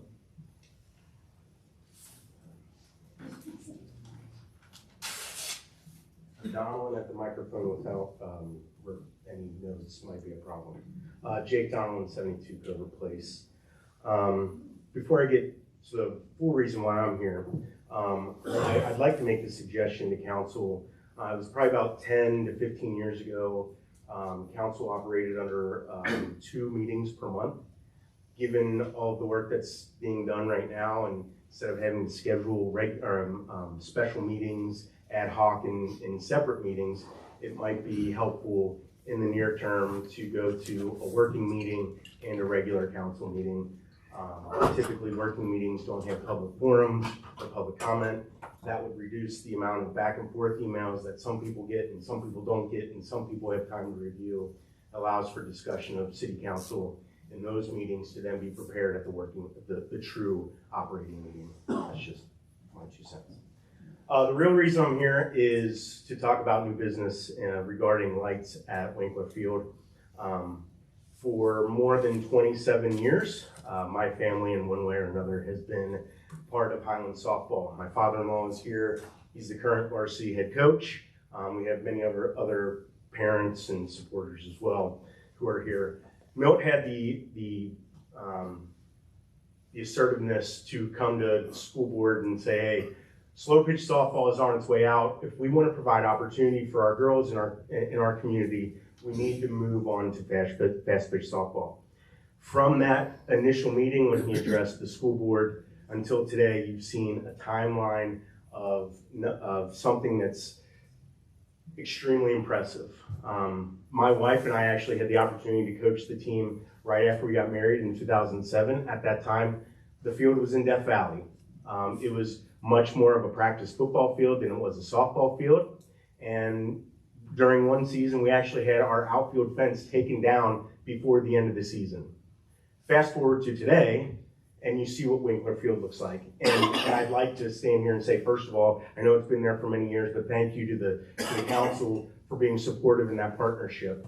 I think there's been a lot of conversation around how the school board and the city work together to create this community that we all love. These lights, as some have already alluded to, will create exponentially more opportunity for girls to play this sport. And if I may, Joan, just to speak directly to something you said, there is data that shows a direct positive correlation between student participation in sports and higher academic achievement, better grades, higher test scores, and increased graduation rates, among other things. Better participants in their communities, their leaders, either in that moment or as they grow into adults. So to say that it has no impact on any other part of the school or their livelihood, I think would be inappropriate. It didn't go into the classroom. You said it doesn't help with test scores, and this states that it does help with test scores and grades because it helps them engage, and it actually reduces dropout rates. It actually reduces dropout rates among students as well. So let's let him make his comments. He interrupted me. I never said anything, Joe. I'm gonna pause my time. I'm not gonna go to 12 minutes. $250,000. It's worth discussion, is all I'm saying.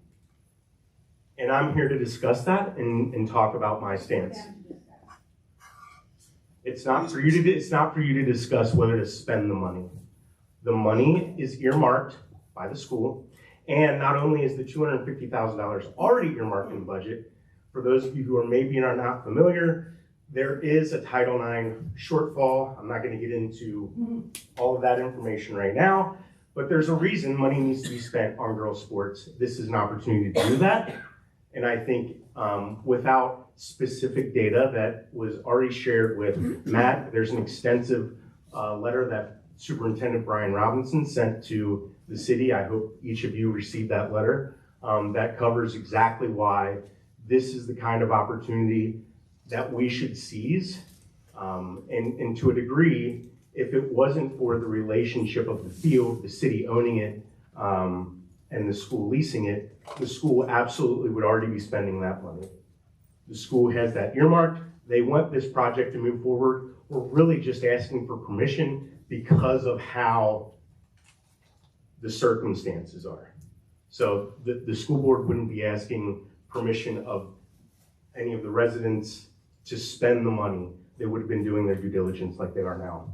So I just ask that you consider your time, if you play organized sports, if you have sons or daughters, what that would maybe mean to them.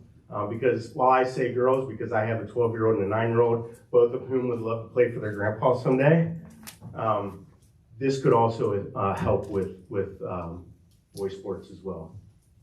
Appreciate the time. Thank you.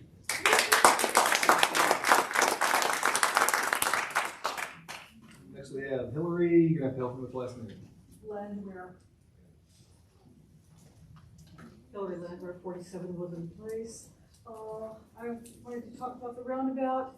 Most of the concerns I have already been mentioned, so I'm not going to say it again.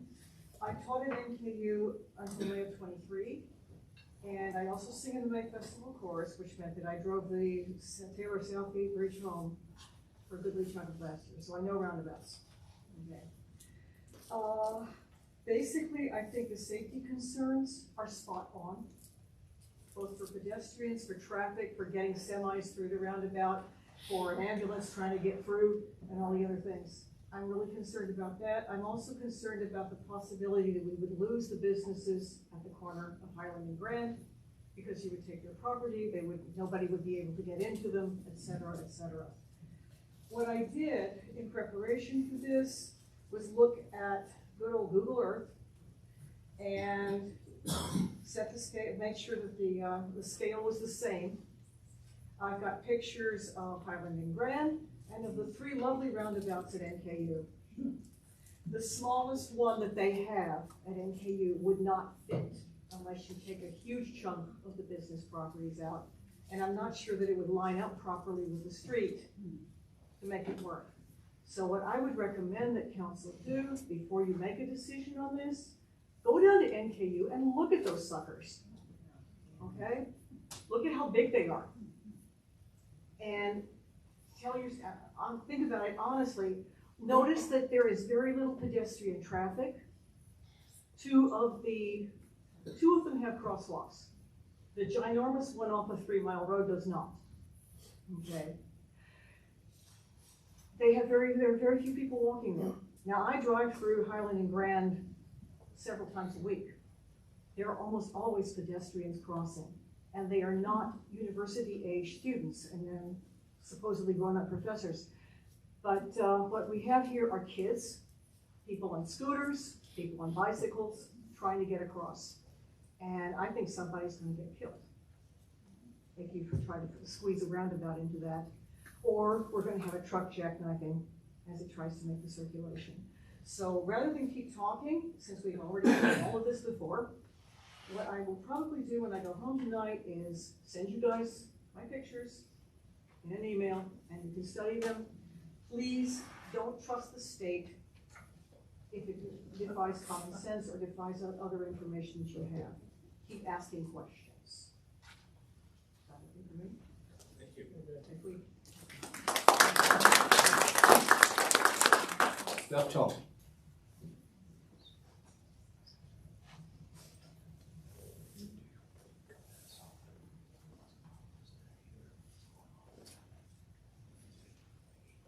Step Talk, 21 Lafayette Avenue, and thank you for giving me the opportunity to speak this evening. I'm going to talk about human resources, roundabouts, and the merchants and music, and will propose solutions on HR and the merchants and music, but I don't have anything positive to say about roundabout, other than the fact that I'll get there when I get there. So from an HR standpoint, the prior results of the audit probably indicated that there could be problems in other places and that the system itself is not operating in the city as a well-oiled machine. So I know that we have had some poor human capital management issues, as evidenced most recently by the $277,000 pension spiking and a $300,000 labor dispute. So our sloppiness seems to have drifted outside the financial world and into HR. And both of those debacles could have easily been taken care of had we had a strong human resources representative that was working with the city and or a labor attorney that was working with the city. Those wouldn't have even happened had that been in place. So a little bit of software takes care of one, and a call to a labor attorney takes care of the other one. I would hope that this kind of, I would hope that the city's not trying to do something that they shouldn't have done on the 300,000, but I mean, that will come out, but obviously we don't want to, we want to respect our employees and take care of our employees. As far as the roundabout, you're giving consideration to the inserting that, and I'm just curious, what is the goal for that? And I'm not looking for a long, drug out dissertation as much as maybe 1 or 2 sentences. What's the goal of putting in a roundabout? I think for that intersection is just due to the lights and it being challenging to turn, that there are people that wait at lights for a long period of time during the higher traffic areas. Okay, so I mean, it's a safety issue, kind of. I mean, this, I said that to council, I pulled the traffic data. I don't think the traffic data directs us to look at a roundabout. Okay. Just because of that, but I think it's, one could be aesthetics entering the city. Definitely the challenges with the lights there to be able to get people through. Okay. Much to my dismay and surprising to me was that the safety is greatly increased, or it gets much safer at a roundabout. Obviously not for the person in front of me, I know, but it does statistically it does. And that's an Ohio look as well. So I would just appeal to you to make sure that you take care of pedestrians. It's been said, I'm not going to spend a lot of time on it, but make sure that the roundabout, when configured, is someplace you'd want your kids to cross the street with their grandparents. So enough said about that. And then as far as merchants and music, I'm all for tightening expenditures, which that looked like what was going to happen from might happen from an agenda standpoint, but I'm not so sure we need to suffer with a nuclear option of getting rid of it. I believe a lot of time and money has been spent to build that event up, and it's a destination for a lot of people. But I would offer 2 options. One would be generate new sources of revenue for that, and the other is scaling back the price tag on the talent. So from a revenue standpoint, I don't know who you've been approaching in the past other than local vendors to sponsor the event, but I strongly suggest we take a look at your payables and consider asking for sponsorship from some of the names and companies that appear on our check register, such as Duke, ADP, Springbrook, Bradley Interiors, North American. Properties, Queen City Blacktop, parent company of CT Consultants. They could all be big participants in giving us some money. I don't know if you do that now or not, but I don't see a reason not to go to them. They're the kinds of companies that have coffers that they put aside money for things like this. So they all have a vested interest in seeing that Fort Thomas does very well. So why not take advantage of that and solicit them for funds on the front end? From the expense standpoint, prior to swinging the axe on this family event that draws a lot of people to Fort Thomas from Northern Kentucky as well as Ohio and Indiana in some cases, keep in mind that there is quality talent both inside Fort Thomas and in Northern Kentucky that would be well received and possibly more of a local draw than we've been experiencing in the past. I don't know that having having a great big act and a great big name, that's great, but for the next couple of years, maybe we don't need that, or maybe our budget needs it more. So from a control standpoint, I would set a budget and manage it. As a city, we should not be funding concerts out of reserves. I know we did not know the budget last year when we talked about this 3 or 4 months ago when the question was asked, what is the budget?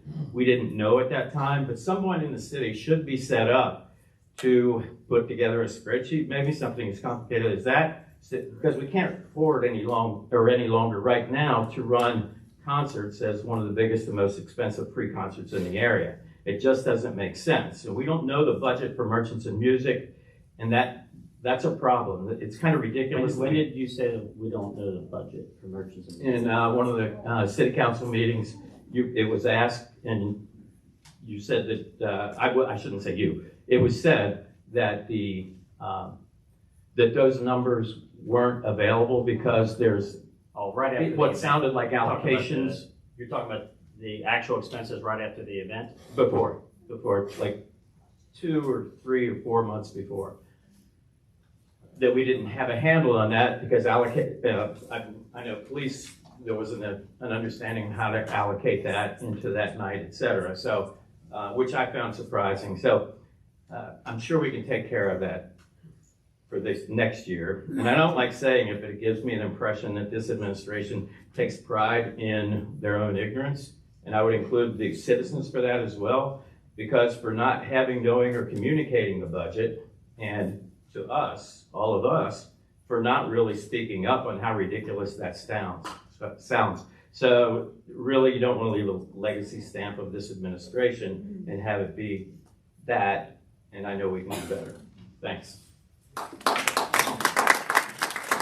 want to follow up on Seth said about Merchants of Music and making it local. There's a lot of talk, and the cancellation unfortunately got out there on the agenda, and I don't know if that was quite appropriate. You know what I mean? I wanted to look at all avenues to see where we are, obviously, because of our financial state of our city. I was fortunate enough that Caitlin just stepped in and reached out to me, and I spent an hour and a half, 2 hours with her the other day. She's quite the basketball player too.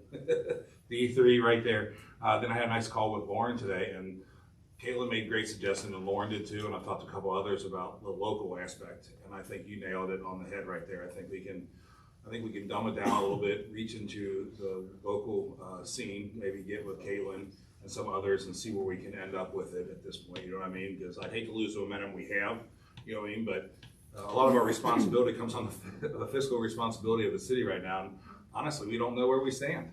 That's a fact. And if everybody likes nice things and they want to do nice things and have 3 amazing parks and put $4 million in the Tower Park and redo the roads and these road diets and everything else we have going on, it costs money.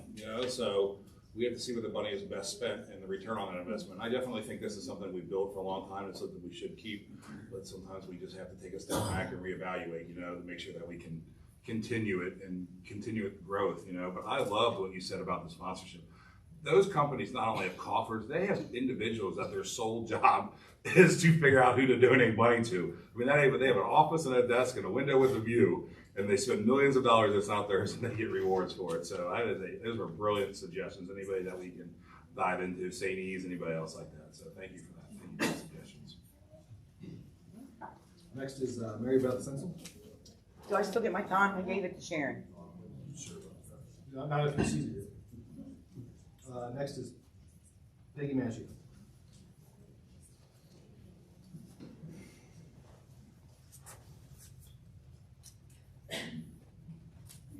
I'll make my comments brief tonight, although I know it's not usually that way. Last month, a gentleman came up last and talked about what a great place Fort Thomas is. And, we heard that tonight with Sherry, just so eloquently speaking to that. And as you know, I've spoken many times in front of you all over these last few years that I think Fort Thomas is truly a unique place. I think we're unique in Cincinnati, and I really think we're unique in the entire United States. And that's because we're a small, charming, safe, friendly, peaceful city with a fantastic school system and high property values where, as Sherry said, kids can ride their bikes free. And we do all this being 5 minutes away from a major American city. It's wonderful, and I think the reason everybody's here tonight is because we all believe that Fort Thomas is a wonderful place. What I'd like to speak to tonight, though, is I'm starting to sense an underbelly of criticism or dispersion against people who do exactly this, who come to city council meetings and speak about issues that they have identified. And I've heard this even tonight. We are more interested lately in tearing good things down. Last month I heard, let's just all get along. We can all agree Fort Thomas is a great place, but still work to keep Fort Thomas a great place. I can speak for myself, but I think I can speak for others here when I say that the reason that I'm engaged with City Council is never to cause negativity, but positivity. The reason that ordinary citizens pay close attention to City Hall is because we want future generations to have what we have here right now. This wonderful city, 5 minutes from Cincinnati, that has none of the problems that Cincinnati has. The hundreds of hours that ordinary citizens spend examining City Hall affairs is not to divide, it's to unite behind truth, transparency, trust, and tradition. Citizens spend hundreds of hours examining budgets, reading documents, meeting with elected officials, identifying issues, bringing discussions to City Council, and crafting solutions in a way that brings this city together and brings more kindness, peace, and security to all of us. Tonight, I have heard solution after solution after solution. Sharon had about 25 solutions in her comments. Steph comes every month with solutions. Many, many people, Professor Landwehr here, offered solutions when she talked about the roundabouts. These are fact-based arguments that people come. This is the way that civic discourse is supposed to happen. Section 8 of the Kentucky Constitution guarantees Kentucky citizens the right to free speech. When we characterize people who identify and go down the trail of trying to solve city issues, if those people are characterized in negative ways, we've talked about this before, that chills free speech. My heart is so happy to see this many people here tonight at City Council. And Sherry talked about gratitude, and I couldn't agree more. I have the greatest gratitude for the citizens here, the citizens watching at home, the citizens on Facebook who spend countless hours trying to make our town wonderful by identifying issues that are problematic, by bringing those to your attention, meeting with you guys, and then coming up with solutions. Thank you very much.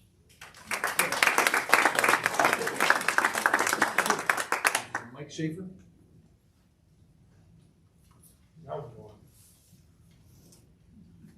All right, hey, for a long time listener, first time showing up. Thanks for having me. Big Mike 315 Grant. I wanted to, Jake covered all my stats on, except for maybe one. It's a 10% increase in dropout rates. Athletes are 10% less likely to drop out and 30% higher GPA. And you're talking to someone who found purpose in sports and wouldn't be here without it. So I believe it is very important to a community, especially young adults. But more so, I wanted to thank the council for proactively coming by and speaking to me. It borders my property as well as my neighbors, and we are all in favor of this decision. It's a left pocket, right pocket deal. Let's make it happen. Thank you.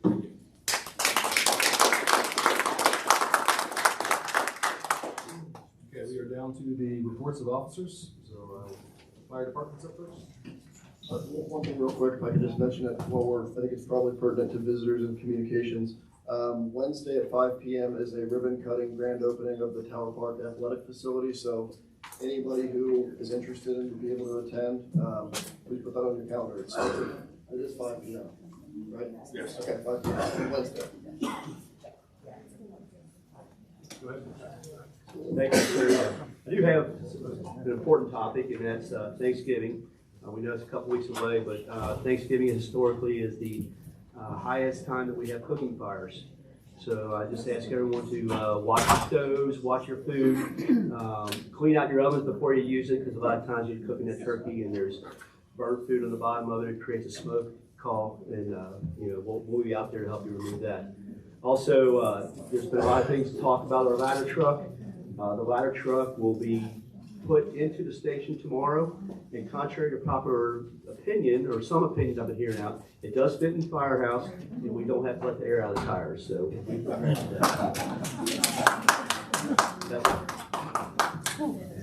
Motion to receive and file? That's why. Move to receive and file.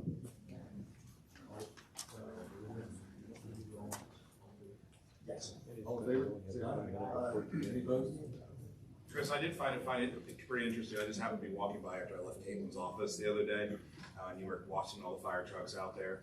How interesting it was to hear about the new truck and all the features on it, and it's still a learning curve because of all the accessories that have to be moved to it as well, too, right? Is that correct? It really is.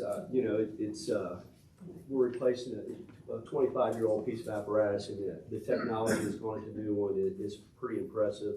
It does a lot of features. I won't nerd you out, but it's what they call short jacking, which means the outriggers that keep the ladder from falling over. Auto leveling, Yeah, it has auto leveling, makes it all level, but we can keep one side short because, we have tight streets here, and we can operate on the long side. And the features on it will prevent the ladder from going to the short side automatically.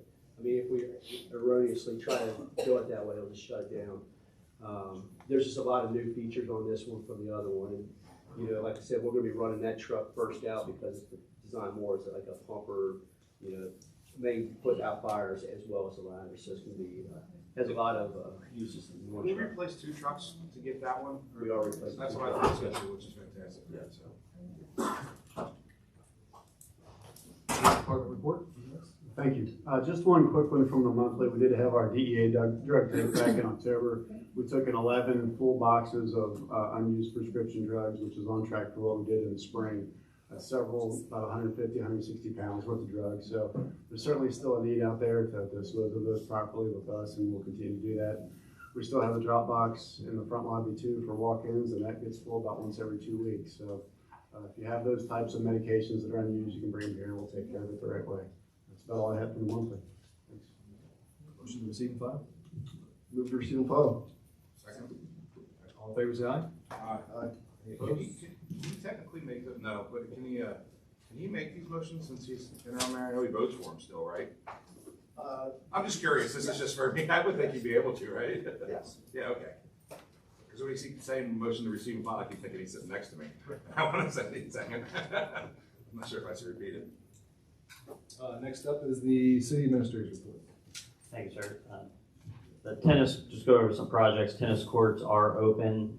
We are still looking into the pavement holding water just to do that analysis. But of course, once we looked at that, it hasn't rained enough since. So hopefully this week we'll be able to evaluate that. But the courts are open and the kiosks are being built and are going to be installed here shortly. The quarter-mile paved trail through the woods is complete, and that's open, and people have been enjoying that right now.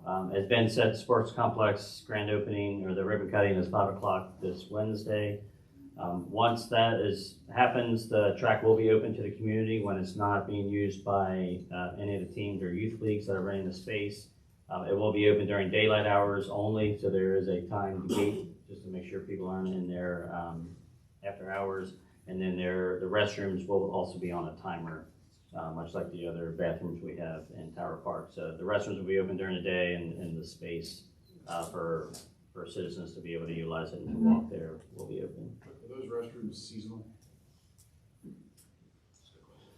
That's a good question. Yeah, I'm sure they are. I'd say that. So they might not be open. So I know we had to close ours down because of the 32 degree. Might not be there. Where is the couch? To see if it's heated, the pipes. No, at the sports. I have to look. The plumbing might be heated. That's a good question that we haven't discussed. It was never talked about being winterized, so it might be available.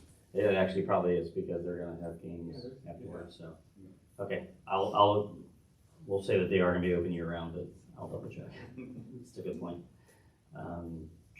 Main Avenue repair is complete, and they will be paving that here in the next couple of weeks, depending on the weather.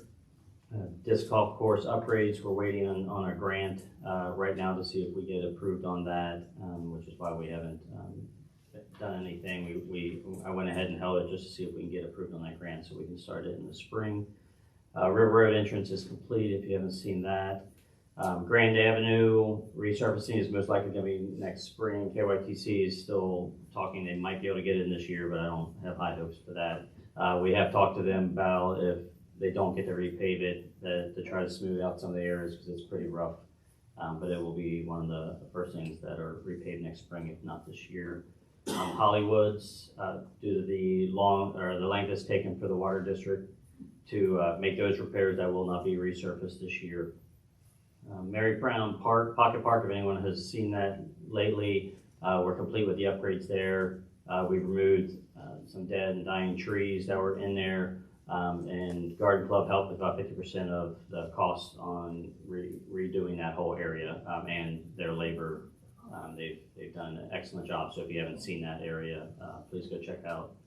They did a great job, and this spring it will definitely be amazing with the things that they've planted there. The street program, the curbs and sidewalks will continue. We won't be repaving until the spring due to the weather, but we will be doing Main and Lockwood. We will be able to knock out those two this year before the season ends, but due to the weather, we're going to wait till next spring. We did that once before when it was getting into this weather and the road didn't turn out great, so we want to just go ahead and wait on the other ones. But during the winter, the curbs and sidewalks will be complete.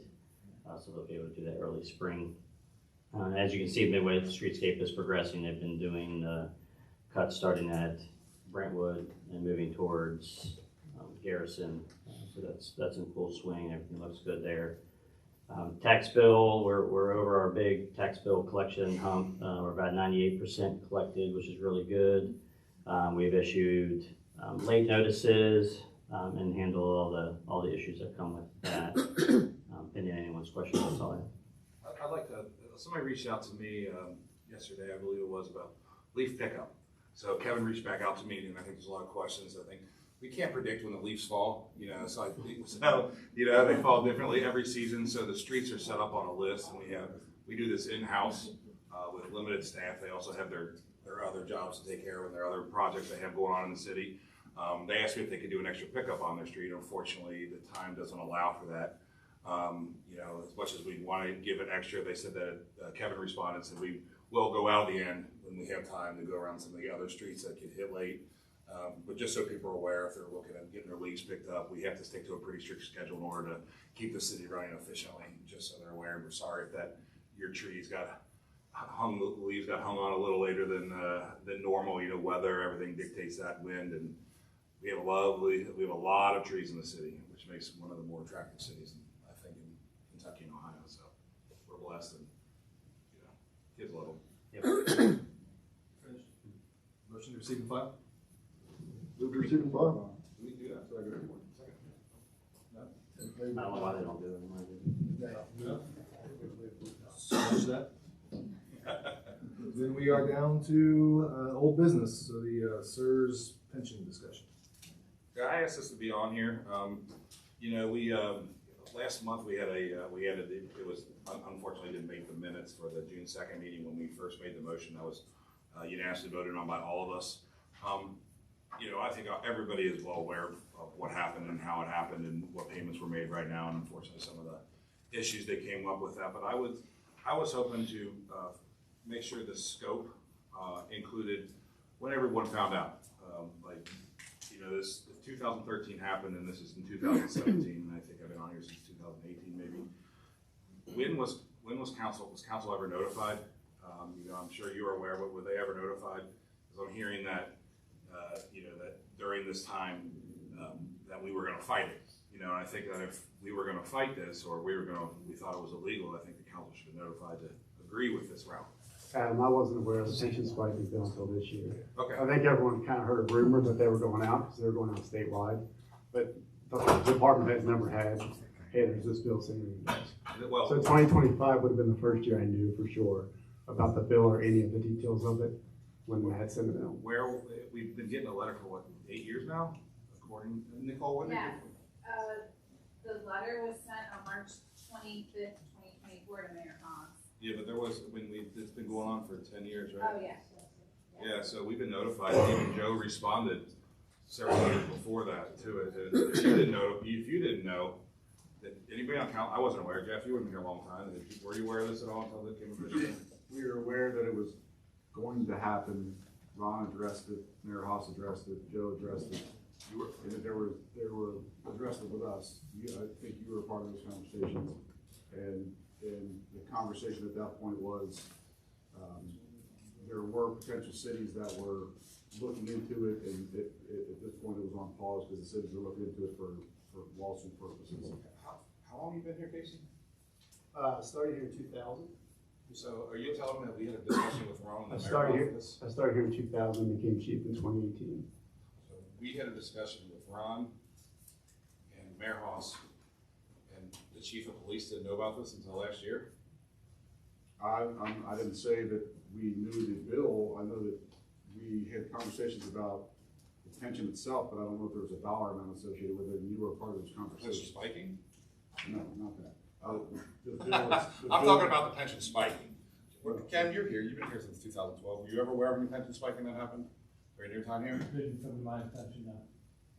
And those are the questions I think that people have concerns with about the lack of transparency. So I would like to know if anybody, pension, yes. Not talking about the pension for the fire, the police, but pension spiking.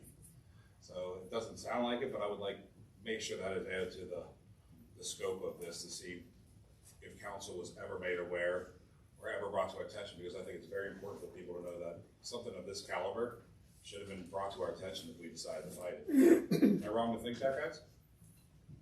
I mean, they should ask our permission, right? If they're gonna spend city dollars to fight something. Yes? I don't know, I'm trying to jog my memory on conversations from my time, and we, like Chief Kilgore said, we heard about this potentially coming down the pike, but there was legislation going on. I know some discrepancy from emails I looked at about if we're to owe a certain amount of money, what does that dollar look like? We didn't know for sure. So that was the extent of it up until, 2025. So you knew about this?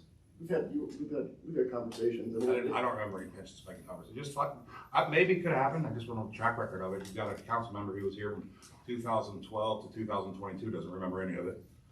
Well, I'm not saying it happened prior. I'm just saying. I'm not saying it happened prior to 2022, but I do recall having. Mayor Haas has made mention, and I looked at Joe's emails as well, and there was a discussion between the state and the city, and it wasn't just the city of Fort Thomas; it was a bunch of different cities. Yeah, but not to us.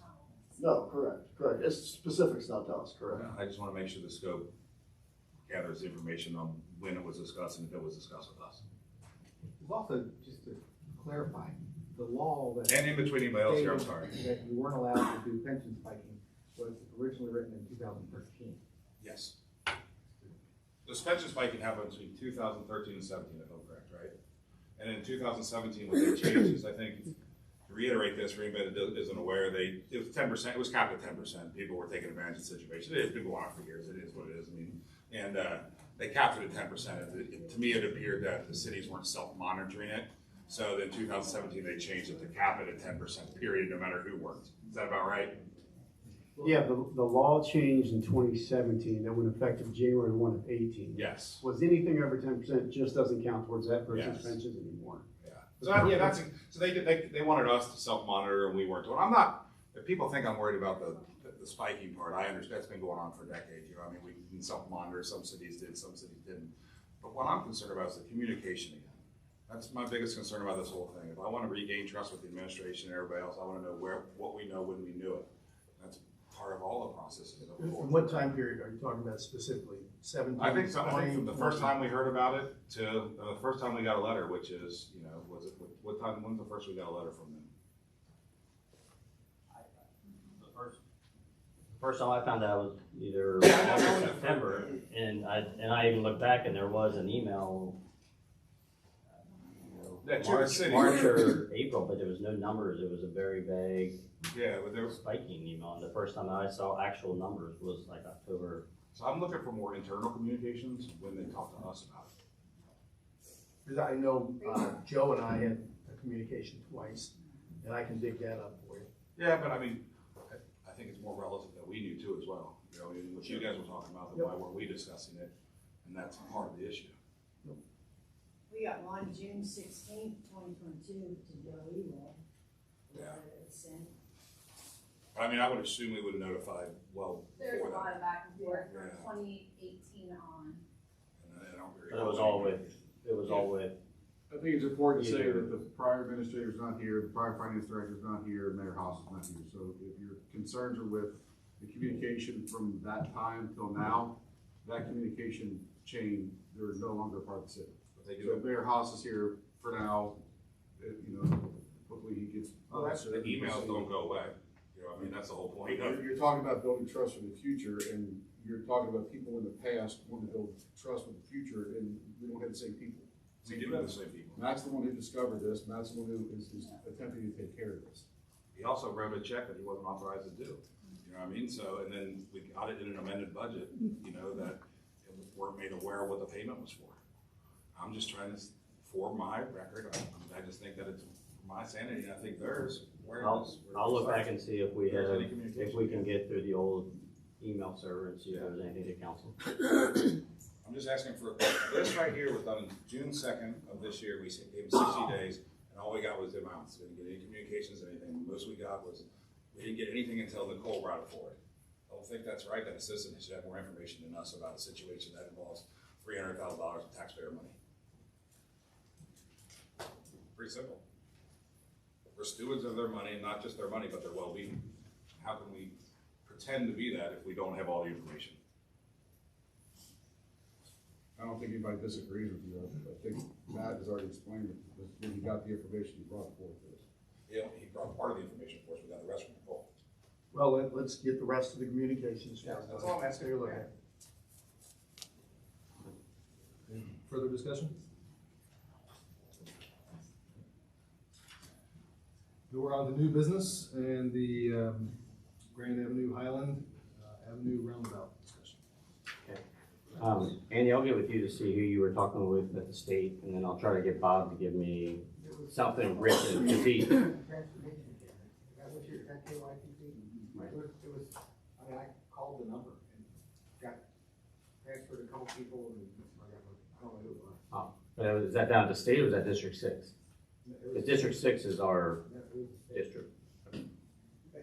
My questions weren't about anything really local or who the contractor was or anything like that. My questions were about the funding. And is this something that, you know, like why are we talking, like why are we talking about this? We're talking about it. The state isn't, Yeah. like, because Highland Avenue is not a state road. Correct. Right? So I wouldn't want to spend one dime on something that I don't see it. First, you know, I'm not a traffic engineer, but I couldn't imagine how that tight of a turnabout. If you think about the difference of, say coming up Highland Avenue, turning left to go down Grant. I know because I used to live on Washington that you would have to wait a little while for that at certain times. But if you have, at a busy time, a lot of cars coming up Grand, if you win in that little tight circle, is one car going to be able to even fit in? You're going to, it's too tight. And then how far down the street are you going to have crosswalks? And then you're going to have the yellow lights to stop for kids to cross. I think it'd be a disaster. So my 2 cents was, if the state would come and say, hey, you know, Highland Avenue is part of the city, I can just see it happen. This is your responsibility. My vote is absolutely not. And then that's kind of where I was getting calling down there, because they said, oh, this, you know, this money isn't approved. You have, I think they said, you have about 8%, like a week, you have like 7 weeks. This was in 2000, this was in 2024. You can read it, it's House Bill 266. So Matt, if you're wanting to gauge interest from the group tonight, I think I'm in a position to be able to give my feedback, so we either can continue with it or we can just not talk about it anymore. So my suggestion would be I'm not in favor of the roundabout as is now. I would like to look into, if safety is a concern for the intersection, I would like to exhaust all other options prior to. And if we're talking about the intersection, it's obviously a point of interest that we need to discuss. And maybe we do spend a little bit of money looking into options to better the intersection prior to going towards a roundabout. Do we have any say though in what goes in there? Because I remember when we were having the discussion on Memorial Parkway, it was, they do their study and they, propose it. We can't really adjust things. Well, we suggested the roundabout. Yeah, I mean, I think we can. I'm saying what the actual details of it.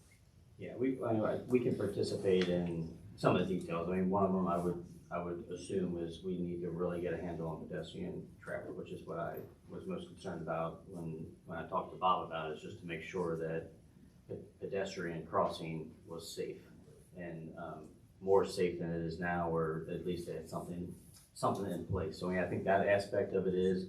Now the actual, size of the roundabout, no. But I think the sidewalks and everything is definitely fair game for us to get input for. But Chief Kilgore, I don't put you on the spot here, but I think I saw some data that maybe, does there 250 to 300 traffic accidents in Fort Thomas per year? Does that sound about right? Yes, you're really close, sure. But 250 to 280, and they're pretty steady year to year. Okay, so that's accurate information. So you're talking whole city, whole city. So I think I also saw some data that over a 5-year period, at that intersection, there were 16 accidents. Yes, sir. So you've got 1,500 something accidents across the whole city. Only 16 of them occurred in that spot, which is a very small percentage. So I want to make sure that there's the pedestrian piece of it, there's the traffic accident piece of it. I want to make sure we're thinking about it, that we're not trying to solve a problem we don't have, and wind up with a real problem. and out of those accidents, there was only one minor injury. I was curious, did any pedestrians ever get hit there or anything like that? No, it was, there was one rear end with a minor injury. The rest were just property damage. Just to piggyback off this too, just to throw it all out there, what would be the implications for the businesses too if you're taking? Well, that was one of my points when I explained to council, and one of the concerns is they would really impact urban Bex and BPs. So I mean, there's. What's that? No, they actually said that they would be out of the bank and the park, but it was actually from their first analysis to this one, what they did this last year, the first analysis was not as accurate. I wasn't talking about impacting land, I was talking about traffic flow going in and out. You're talking about I'm talking about taking land. Okay, yeah. I'm talking about actually impacting the businesses, which I think is a big. Well, the land too, but I think it's an impact as far as entrances and getting in and out, you know what I mean? Right. So. And that's the other challenging part about this roundabout is it's very close to businesses. So in order to, have entrances to those, it definitely complicates things, and to put a roundabout here compared to an area that's real wide open. I was diving into this a little bit today, and showing some other things. And there was a gentleman emailed us a few times today. I don't want to say his name, but he was great, man. He sent me a lot of information back and forth. He even sent me a picture of Carmel, Indiana, and their roundabout and how that would work. I think roundabouts aren't bad, and so I started diving into the positive impacts and really the negative and single lane roundabouts and double lane roundabouts. And the statistics are probably better than people would imagine they are, because we're not used to them. Although I think that varies for the location. And I think the one in Carmel, Indiana that he sent is wider, flatter, and the businesses have much more property, right? So the entrances going in and out of the property start well before the roundabout, before the turn is, and where the pedestrians cross is closer to it, where we have a hump there coming up and over, right? And if people are trying to speed to catch something or beat a car, that makes me a little nervous, you know what I mean? So I think for me, I'm not 100% no, but I'm pretty close. You know what I mean? I think that I would like it, I think Eric nailed it. Why mess with something that has no issues, man? Maybe, I think that Sharon said the turn lane, if you go right and go straight versus the turn lane, I think that's where a lot of people get gummed up is turn left Island on the Grand. You know, I worry about kids too, because with the traditional where we have now, there's a light there that tells you at least when to cross. Yeah. You don't have that with a roundabout, right? You've got constant flow, and that concerns me a lot. Yeah, I think that those are very good factors why we haven't had any issues. Yeah, I mean, I agree with everyone's sentiment on the roundabout. I think it's, like I said earlier, we're doing our due diligence and what we're supposed to be doing by looking into it. For questions and further questions that we may have, I would say, I mean, I don't know Bob Yeager, he's not just he's the District 6 director, which is, we're within that jurisdiction, but he's like, I would argue that he's the most qualified, experienced person, not in District 6, but in the entire state in that field. Very good resource to answer questions and some of your financial questions too. And I don't think they suggested the roundabout. I think we pushed the roundabout towards them, and they brought us back an idea that might work for something that was based on a comprehensive plan that came back in 2018, which most of us didn't have a part of anything to do with. We're on here, you know. So I definitely think we reach out and say that the council isn't really interested in this. We'd like another direction. I think just to see what that would be like. And not spend a lot of money looking into a problem that we don't have. Yeah. That's Well, I think the state's. I don't want to right? spend The state would be funding it, yeah. Which is the reason I brought it here. Those are dollars too. Yeah, because they are. $750,000 that of the funding that is in the road plan, not approved, $750,000 of it is study and design, and that has not been let yet. So they haven't, you know, we have 7 weeks for that to happen, or 6 weeks. Along with the road diet, though, there does come a need to adjust that intersection in some form to give people direction on where to go instead of turning into the turn lane or the other 2 lanes or the bike lanes, right? So new signage, new lights, everything brought up to speed to make sure it's in line with that. I think that's very obviously important. Yeah, and that would be my next, you know, we met with Duke, Kevin and I met with Duke because they were wanting to add another pole right in front of the park, which we told them not, that they couldn't do because they were wanting to replace a pole. So we were hoping that we could do some realignment at that point, but I wanted to see this roundabout idea just to see what council wanted. But if you sit there and look at it, even the crosswalks are kind of wonky because they have they don't come to the same point, like the ADA mats. There's 2 separate ones, so it's just a really odd intersection. But since they're doing work on both sides of Grand, I think this is the time to try to get KYTC to take a look at that and possibly options we have to make it better, but the roundabout might be the solution. I have a So question. is that Are any funds, local funds going to that project, or is it all state funded? For the road diet, I'm sorry. no, it's all state. Thank you. Yeah, and that is my point, that as long as the state is paying for all these studies, yeah. But I don't want to approve something and then, you know, oh, we have to spend $78,000 to do that. No, and that was what my initial thought it was with this roundabout. But when he said that they had the money even for property acquisition, I was like, well, that's something to bring up to council. It's not approved. Yeah, I think I want to touch base on what Andy said. It's not about the roundabout. It's just spending tax dollars in order to find out something we're not going to do. You know, I mean, I think in the last 8 years, I can't imagine how much money's been going to CT consultants or human resources in order to fund projects we don't know about so they can show them off to us. I think one example is just the Carlisle Park, you know, which isn't really a park, but it's a piece of land he donated, but also the first time we hear about it, we have an entire plan drawn up with pickleball courts and entrances and dog parks and everything else. And we weren't made aware of that, and we hadn't even acquired the land yet, you know what I mean? And it wasn't a park, it was just, we just acquired land. So I think it's important, as Tiffany and everybody wants, before we go spend the money, we'd like to hear a little bit more about ideas so we can engage it a little bit more, because I think we waste a lot. I bet we spend $1 million. How much did we spend on the splash pad? I think we spent $70,000 on the splash pad after we voted it down the first time to try to continue to push it through. And that's why we talked about having that list of projects that go along with the budgeting process and everything, so we know what's coming and we can discuss it well in advance. Okay, so is council good with telling the state that we're not interested in the roundabout right now, and I'll start looking into other other options. We could save, they could save some money and just do lighting on Memorial Parkway. Yeah, I've never known KYTC to do lighting, but I'll, but yeah, because they only do curb in. Generally, they don't even do sidewalks. Now, this project, since they're redoing the whole area, they would include sidewalks. But the only time they'll ever include anything outside of curb is if it's a complete reconstruction. But I'll ask about the lights on, I mean, there might be they might have some rules that requires lights for these set of reasons, so. But I have that on the list here, it doesn't hurt to ask them.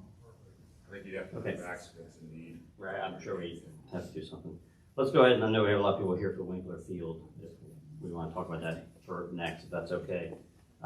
Council, I had sent that out, that was a request from Fort Thomas Independent Schools that they wanted to put Winkler lights on Winkler Field. I sent that information to you. There's a 3-page document that the superintendent filled out that was, or provided, that had a lot of details in it, which we've already spoken. Some of the residents are here who live, who border that. We met with them a couple weeks ago just to make sure that they were okay with it, because if anyone's going to be impacted residentially, those would be the ones.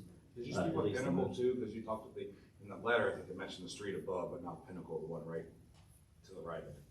No, the topography, I did not talk to Pinnacle. I mean, I think only the corner unit, they're lovely people. I seriously doubt they would be too impacted by it, but the one or two on the end units, you just might want to reach out just because I think they would. And I don't think it would be the lights necessarily that would impact. Now you're talking about later in games and the noise that would come from that, because I think people probably park over there and walk and et cetera. So yeah, if they're young with young kids, I'm sure they'll appreciate that too. So I wouldn't see if it'd be an issue. Yeah, and they have, I told them I wanted to have something in the agreement of hours, and that was all in that letter as well. And then the only, like I said, the only thing would be we would have to do the project because it's our property, and then they would have to reimburse us. So that would be an agreement. Instead of, historically, we've split that out every years, but it would be right out of the first year would be the agreement, is what Brian and I discussed. You're saying we would recoup all of the costs of the project within 1 year? No, it would be right up. I mean, I'll probably have that, I could probably do the contract even ahead of time. Yeah, I mean, I think it's a no-brainer. Just have a tight contract written up and let's allow them to do it. I think it's a massive win. Does any council have any issues with moving forward? How many years? What's the timeline to get reimbursed? Right, no, we're one pot. I'm not doing a multi-year. I told them that it needs to be. But it's already funded budgeted, right now. so it doesn't really matter. They've already funded it. I'm sorry? Yeah, that's what I meant. So we recoup, we have to pay for it upfront. Correct. We recoup that full amount, whatever the final amount is, within 1 year. Well, it would be within a couple months. Yeah, I mean, it would be. You're not doing the lease adjustment, you just want the. I would do, yeah, we would do a lease adjustment right now and start a new lease as quick as we can get it, maybe April 1st even, because I think that was the timeline. So I'm not worried about that. The schools, I mean, we'll sign an agreement. We never have an issue with that. And like I said, it's in the budget. I just need to know that council's good with us moving forward with that, and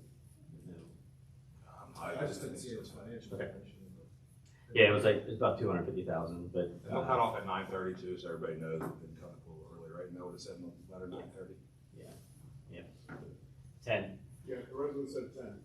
The rest, right, I think they said 9:30, but if it would extend over 9:30, they would notify the city just to let them know for special occasions. And that was not like a hard line, it was, most of the time it went in by 10 was our request. Right, yep. I thought it said 9:30 in the letter. We did. Brian sucked it in a little bit more, but. Right. Going my own game. I know. Okay, so we'll move forward with that, and I'll let you guys know. And then, Great program, guys, by the way. You guys are showing up. I really like the women's golf too, as well, too. I think that's really coming along. So the next, did a good job in Todd. They've all grown out as well. the next thing on the list was the GROW grant. I think we had discussed about some of the permitted and not permitted. If you want to look, I think it's page 3. It's got all the permitted uses. council can take a You know, look. before we go into permitted uses, I think we should talk about just the scope of it and where we want to go with it, if we want to continue or if we want to put a pause on it until we adjust this, because maybe this is something that gives a law labor license. We've already paused. I know, so continue the pause. Okay. This is what I'm spitballing here, so I love this, just so everybody's familiar with this grow grant. Ken knows. I love this grow grant when it first came out. It was, I don't know if I was on Renaissance Board when I first started, then jumped on, but my wife was on Renaissance Board. She was a grant writer for Carnegie and helped write the program with Heidi. So I'm a huge fan of this grow grant program. I do think back when they added ARPA funds to it, I actually voted no for it because it added a lot of parameters that I don't see that were a benefit to the city. They were more a benefit to the owners of the building and the landlords, which I was not a big fan of. But I just think in light of our financial situation we have going on now, I mean, we're not broke, but we are broken, that maybe we hit a pause button till our next quarterly finance meeting, which I think would be in January, right? Because it ends in December 31st, right? So when the next quarterly finance meeting would come up, and see where we were, maybe reduce the funds a little bit on this, and take away some of the parameters for us. I mean, I don't think it should be structural. I don't think it should be AC issues. You know what I mean? You guys help me decide on this stuff. Plumbing, you know what I mean? I think, you know, like I said before, the idea is to have the ROI, the return on investment, right? So we try to spend the most money and get the best impact for both the citizens and the businesses and the people in town, right? So where does that generate the most, right? So I think if a landlord wants to take a gamble on a business, on a building, and then lease it, some of this responsibility should be on them and not on us. I know how my agreements work with my lease agreements. I'm responsible for my windows and my AC units. I mean, so you can work out a million types of agreements, but. Do we know how many business owners own their own building as opposed to rent? Is that something we'd be able to find out? Yeah, I think we could go through it. I like it how it's written. I understand that Adam doesn't want to benefit landlords or property owners. But a lot of the stuff that's in there was thought about intensively. We wrote it in there for a reason, and I think the growth rate works, and it's appreciated by the business owners, and it's certainly here to help it. So, just to be clear, it's still 60,000, right? That's how much the budget is, yes. And the payment from the cell tower is still 60,000? It's a little bit. The payment for the cell tower really is insignificant because it's revenue. So we either want to do it for 60 grand or not, you know what I mean? So it doesn't really matter what. Did this start in 2019? Yeah, it started in 2019, I think, 18, 19, and then it upgraded when they got ARPA money and they added a rent subsidy, an interior one, then an exterior one, so. Was there also an upgrade on how much went into it? There was, that 1 year there was. So that's the difference? Yeah, well, for that, let me see what the numbers are. Yeah, but we haven't spent, I mean, we don't spend 60,000. That's the budget, but yeah, we're probably closer to 30,000 a year. In 19, we spent 80,000. In 20, we spent 12,400. In 21, we spent 75. In 22, we spent 120. In 23, we spent 132. 24, 35, and 25, 30. So, 35 and 30. Since the rent subsidy, because the other stuff was during the COVID money. How much those numbers went by real fast. What is that, 450 or so? About 483, roughly, give or take. You know, I mean, But that was not just the grow grant. That was the rent subsidy. Yeah. We're talking about the extras. Those So are also just grants. right. I just mean if we're talking about this ordinance, that's not. Those aren't all the numbers. The last two, he said, I think 30 and 35. That sounds about right. Is how much we've actually spent out of the $60,000 budget. I mean, I don't even know if this grant was accurately followed according to ordinance. This ordinance only started in 22. Yeah, no, when I look at some of this stuff, it was, you know, those businesses that exceeded 25,000 over a 5-year period, unless approved by city council. There was several businesses that were on this several years in a row that got over $25,000. You know, there's businesses that programs in the past 2 years. I don't know if business should be able to apply year after year for it. You know, That's why we added in this. There was nothing ever added in there until I did when we created this ordinance. Is there any restrictions to how often a business can apply for this? Yes. Twice? Again, you can't spend more than 25, can't get more than 25,000 total, I think, over 5 years. 20,000. That's never happened? I think it happened once. And earlier, before this ordinance. So that's why, 2022. that's why I put the ordinance together. Yeah, I think it happened. Unless it was pre-approved before. Yeah, I mean, like right now, these grants would be submitted and the money would be in next year's budget. So when is the approval for these grants given? It would, generally, they're submitted, I think, by the end of this month. They may have already gotten. Look at it for a little while, and then it's approved sometime in spring? What's that? No, it's looked at right away, and it's a. What I'm getting at is, we should have our year ended 2025 audit by Beginning of January. Beginning of January. So, you know, why wouldn't we just make sure we're holding till we get to look at that? I know, Linda, that everything is looking good now, but it'd be really nice for me, just because of what we saw in the last That's fine. Audit, to look at that and just reaffirm where we are before we push forward. You know, I agree. It's a good I don't want this grant program to stop. I just want to make sure we're getting, I mean, for support for mechanisms like foundations supporting columns and trusses. I mean, so I want to buy a building and I want you guys to pay to fix it up for me. Can we do a law labor license just to discuss that way in January? If you're good to go, we can start rolling. Because I know we're getting a lot of businesses that are asking when it's going to be open. And I was gonna say, I know I did one of these, so I know a lot of time goes into it, so if they have, and I'm just asking for businesses that might have already submitted their GROW grant applications, are we gonna say, we're gonna grandfather those in now, or? We have not accepted any. Oh, we have? Not this year, because it was whatever, the 1st of October is when they opened. Okay. So we have told them.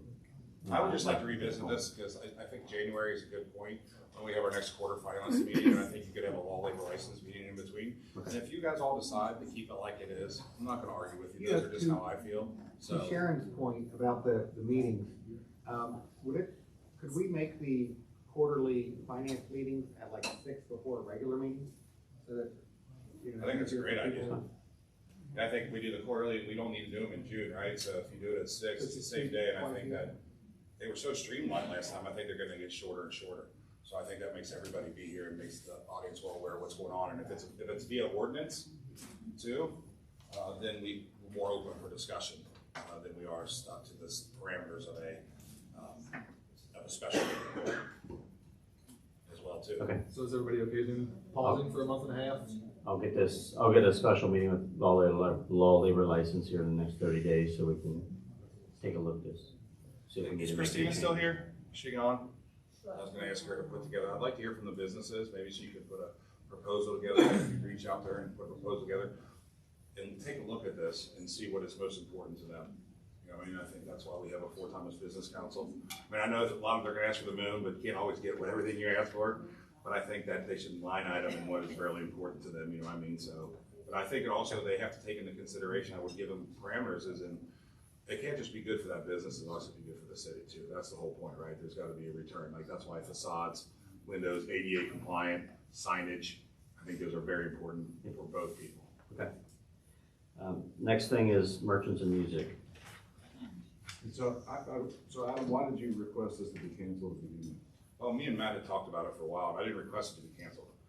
I'm tired of people. You said that, you did say to me. I said, I don't know if we need to cancel it or if we should reevaluate it and see where we are. And everybody keeps throwing cancel at me because they don't like it because they're trying to put me down. But I said, reevaluate it, see where we're at with it and what you need to do.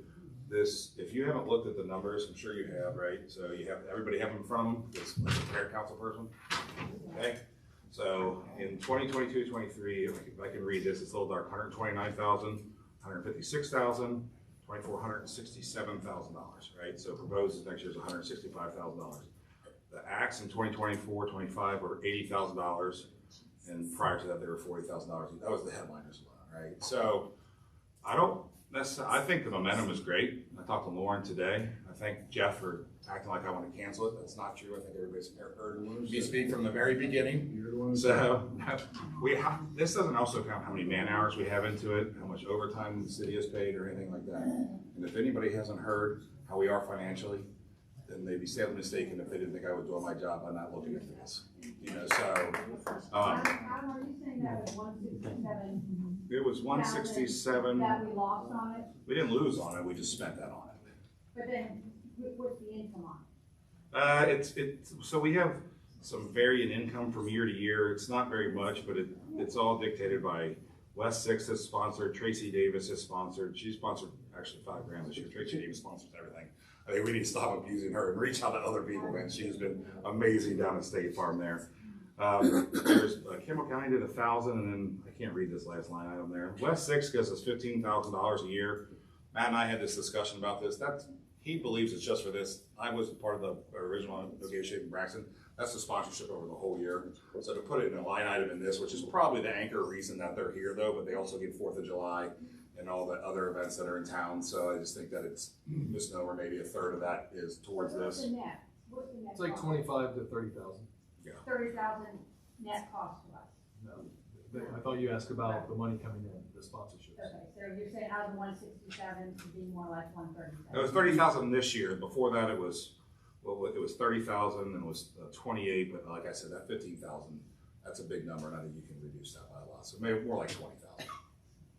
Yeah, and one of the reasons this is such an important conversation because there's rhetoric about possibly canceling Merchants and Music, which for good reason got some people riled up. Just so everyone's aware, the problem that causes right now and has been causing is that the city is generally lining up vendors and things right now for next year, and so we need to make sure that we're all united and can plan for 2026, assuming we have it.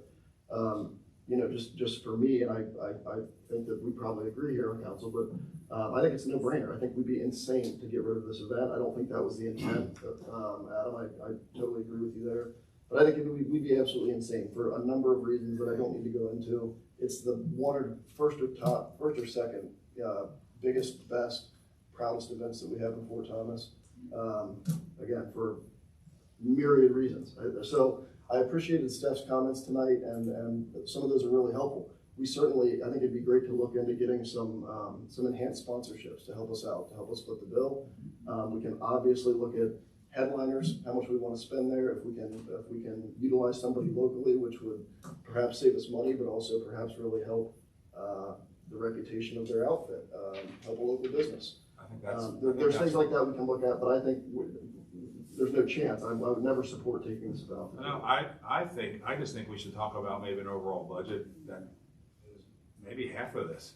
I just don't understand half of it is the headliner. You know what I mean? And why wouldn't we try to get local artists and see what they could do, and see what they could bring in? We did have the guy who opened this year was a local band, and I had asked. Holy Sharp is it? I don't know who that is. No, it's Moonshine Drive. Okay. I'm sorry. This is all. And they're spectacular, but I agree. Any avenues like that we can pursue are beneficial, and in particular the sponsorship idea and using some of the folks who are on our check register who do a lot of work for the city already, and I think that'd be the number one place I'd start, and we should absolutely try and take advantage of that. Excuse me, but I need to interject one important point from experience.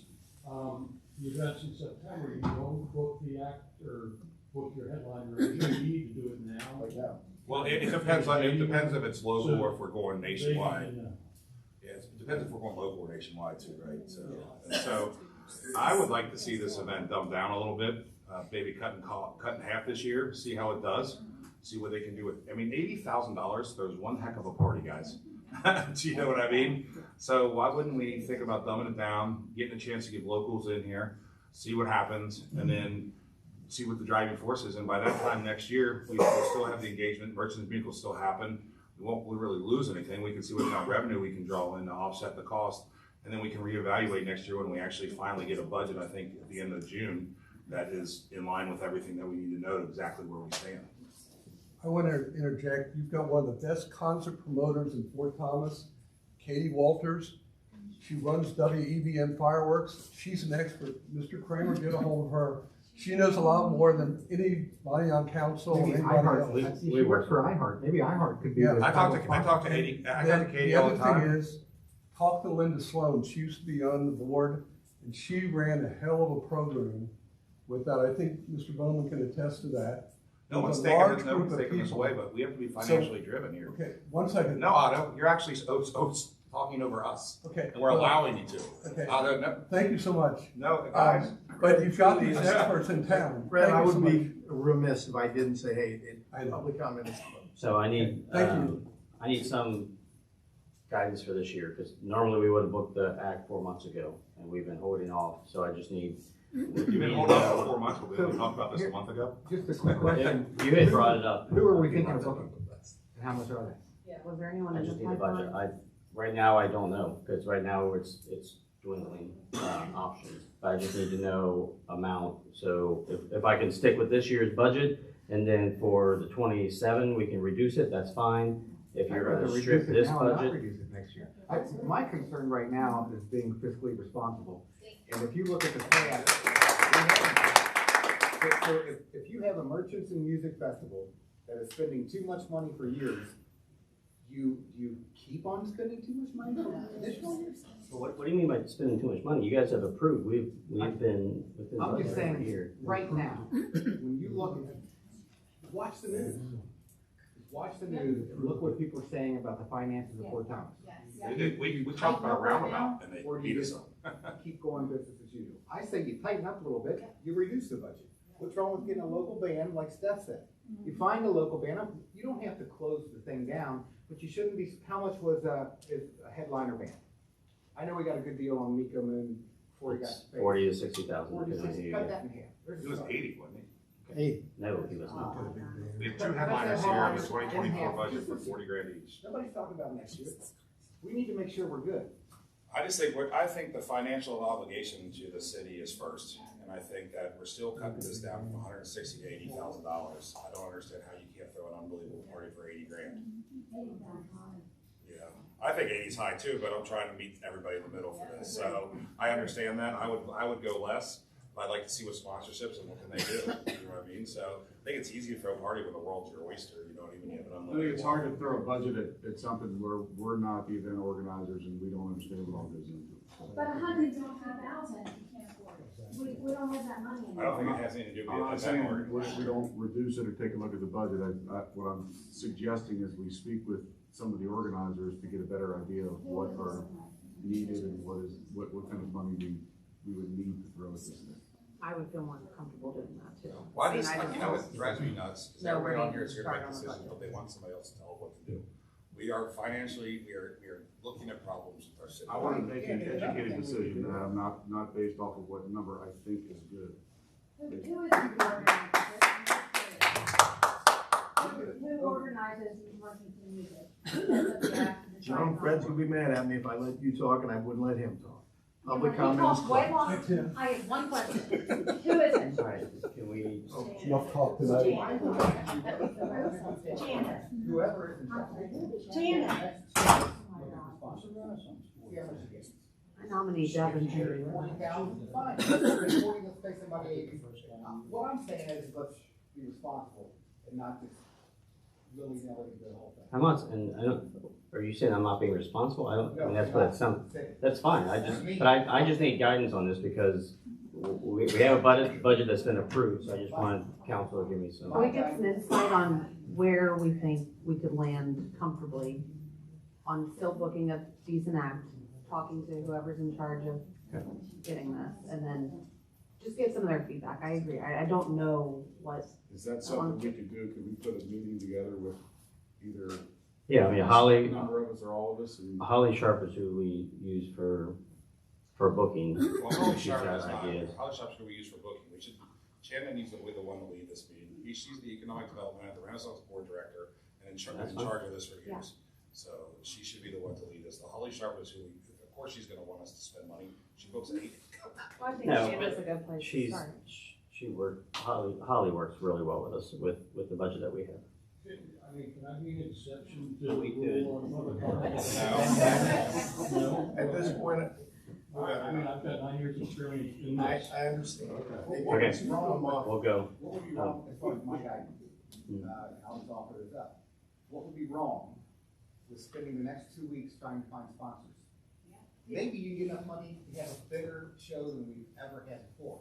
I'm not saying cut anything out, I'm saying be responsible. That's all I want for responsibility, man, and I think. If nobody comes back, we know that all these people don't want to sponsor. And then we have a local band that we cut the amount in half. You also make arrangements for a meeting with the organizer. Sure. Yeah.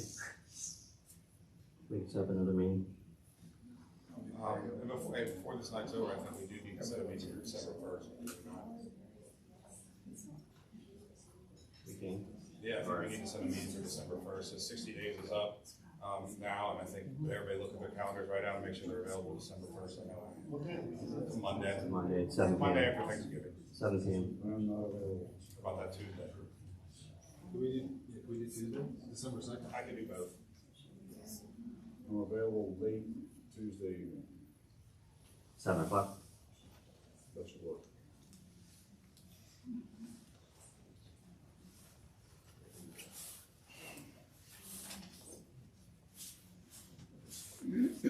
Everybody good? Tuesday, or yeah, the second. The second. Andy? You good? Okay. So that special council meeting, so everybody's aware, 60 days falls next week when, unfortunately, from when Mayor House had his stroke. We haven't heard from him or the family, as far as I know, where we are. So that following week, we will need to make a decision on how we want to move forward. Okay, that's all I need. So we're gonna do the 7 p.m. So as far as we know, they're gonna send a meeting to meet with Chanda and discuss what she thinks we could do and where we could operate and where we would be. So. Yep. I just think, like I said before, I want to continue this event. I don't want to lose the momentum we've had. I just think 160,000 is a little bit extreme considering the weight we have on our shoulders right now until we figure out exactly where we are.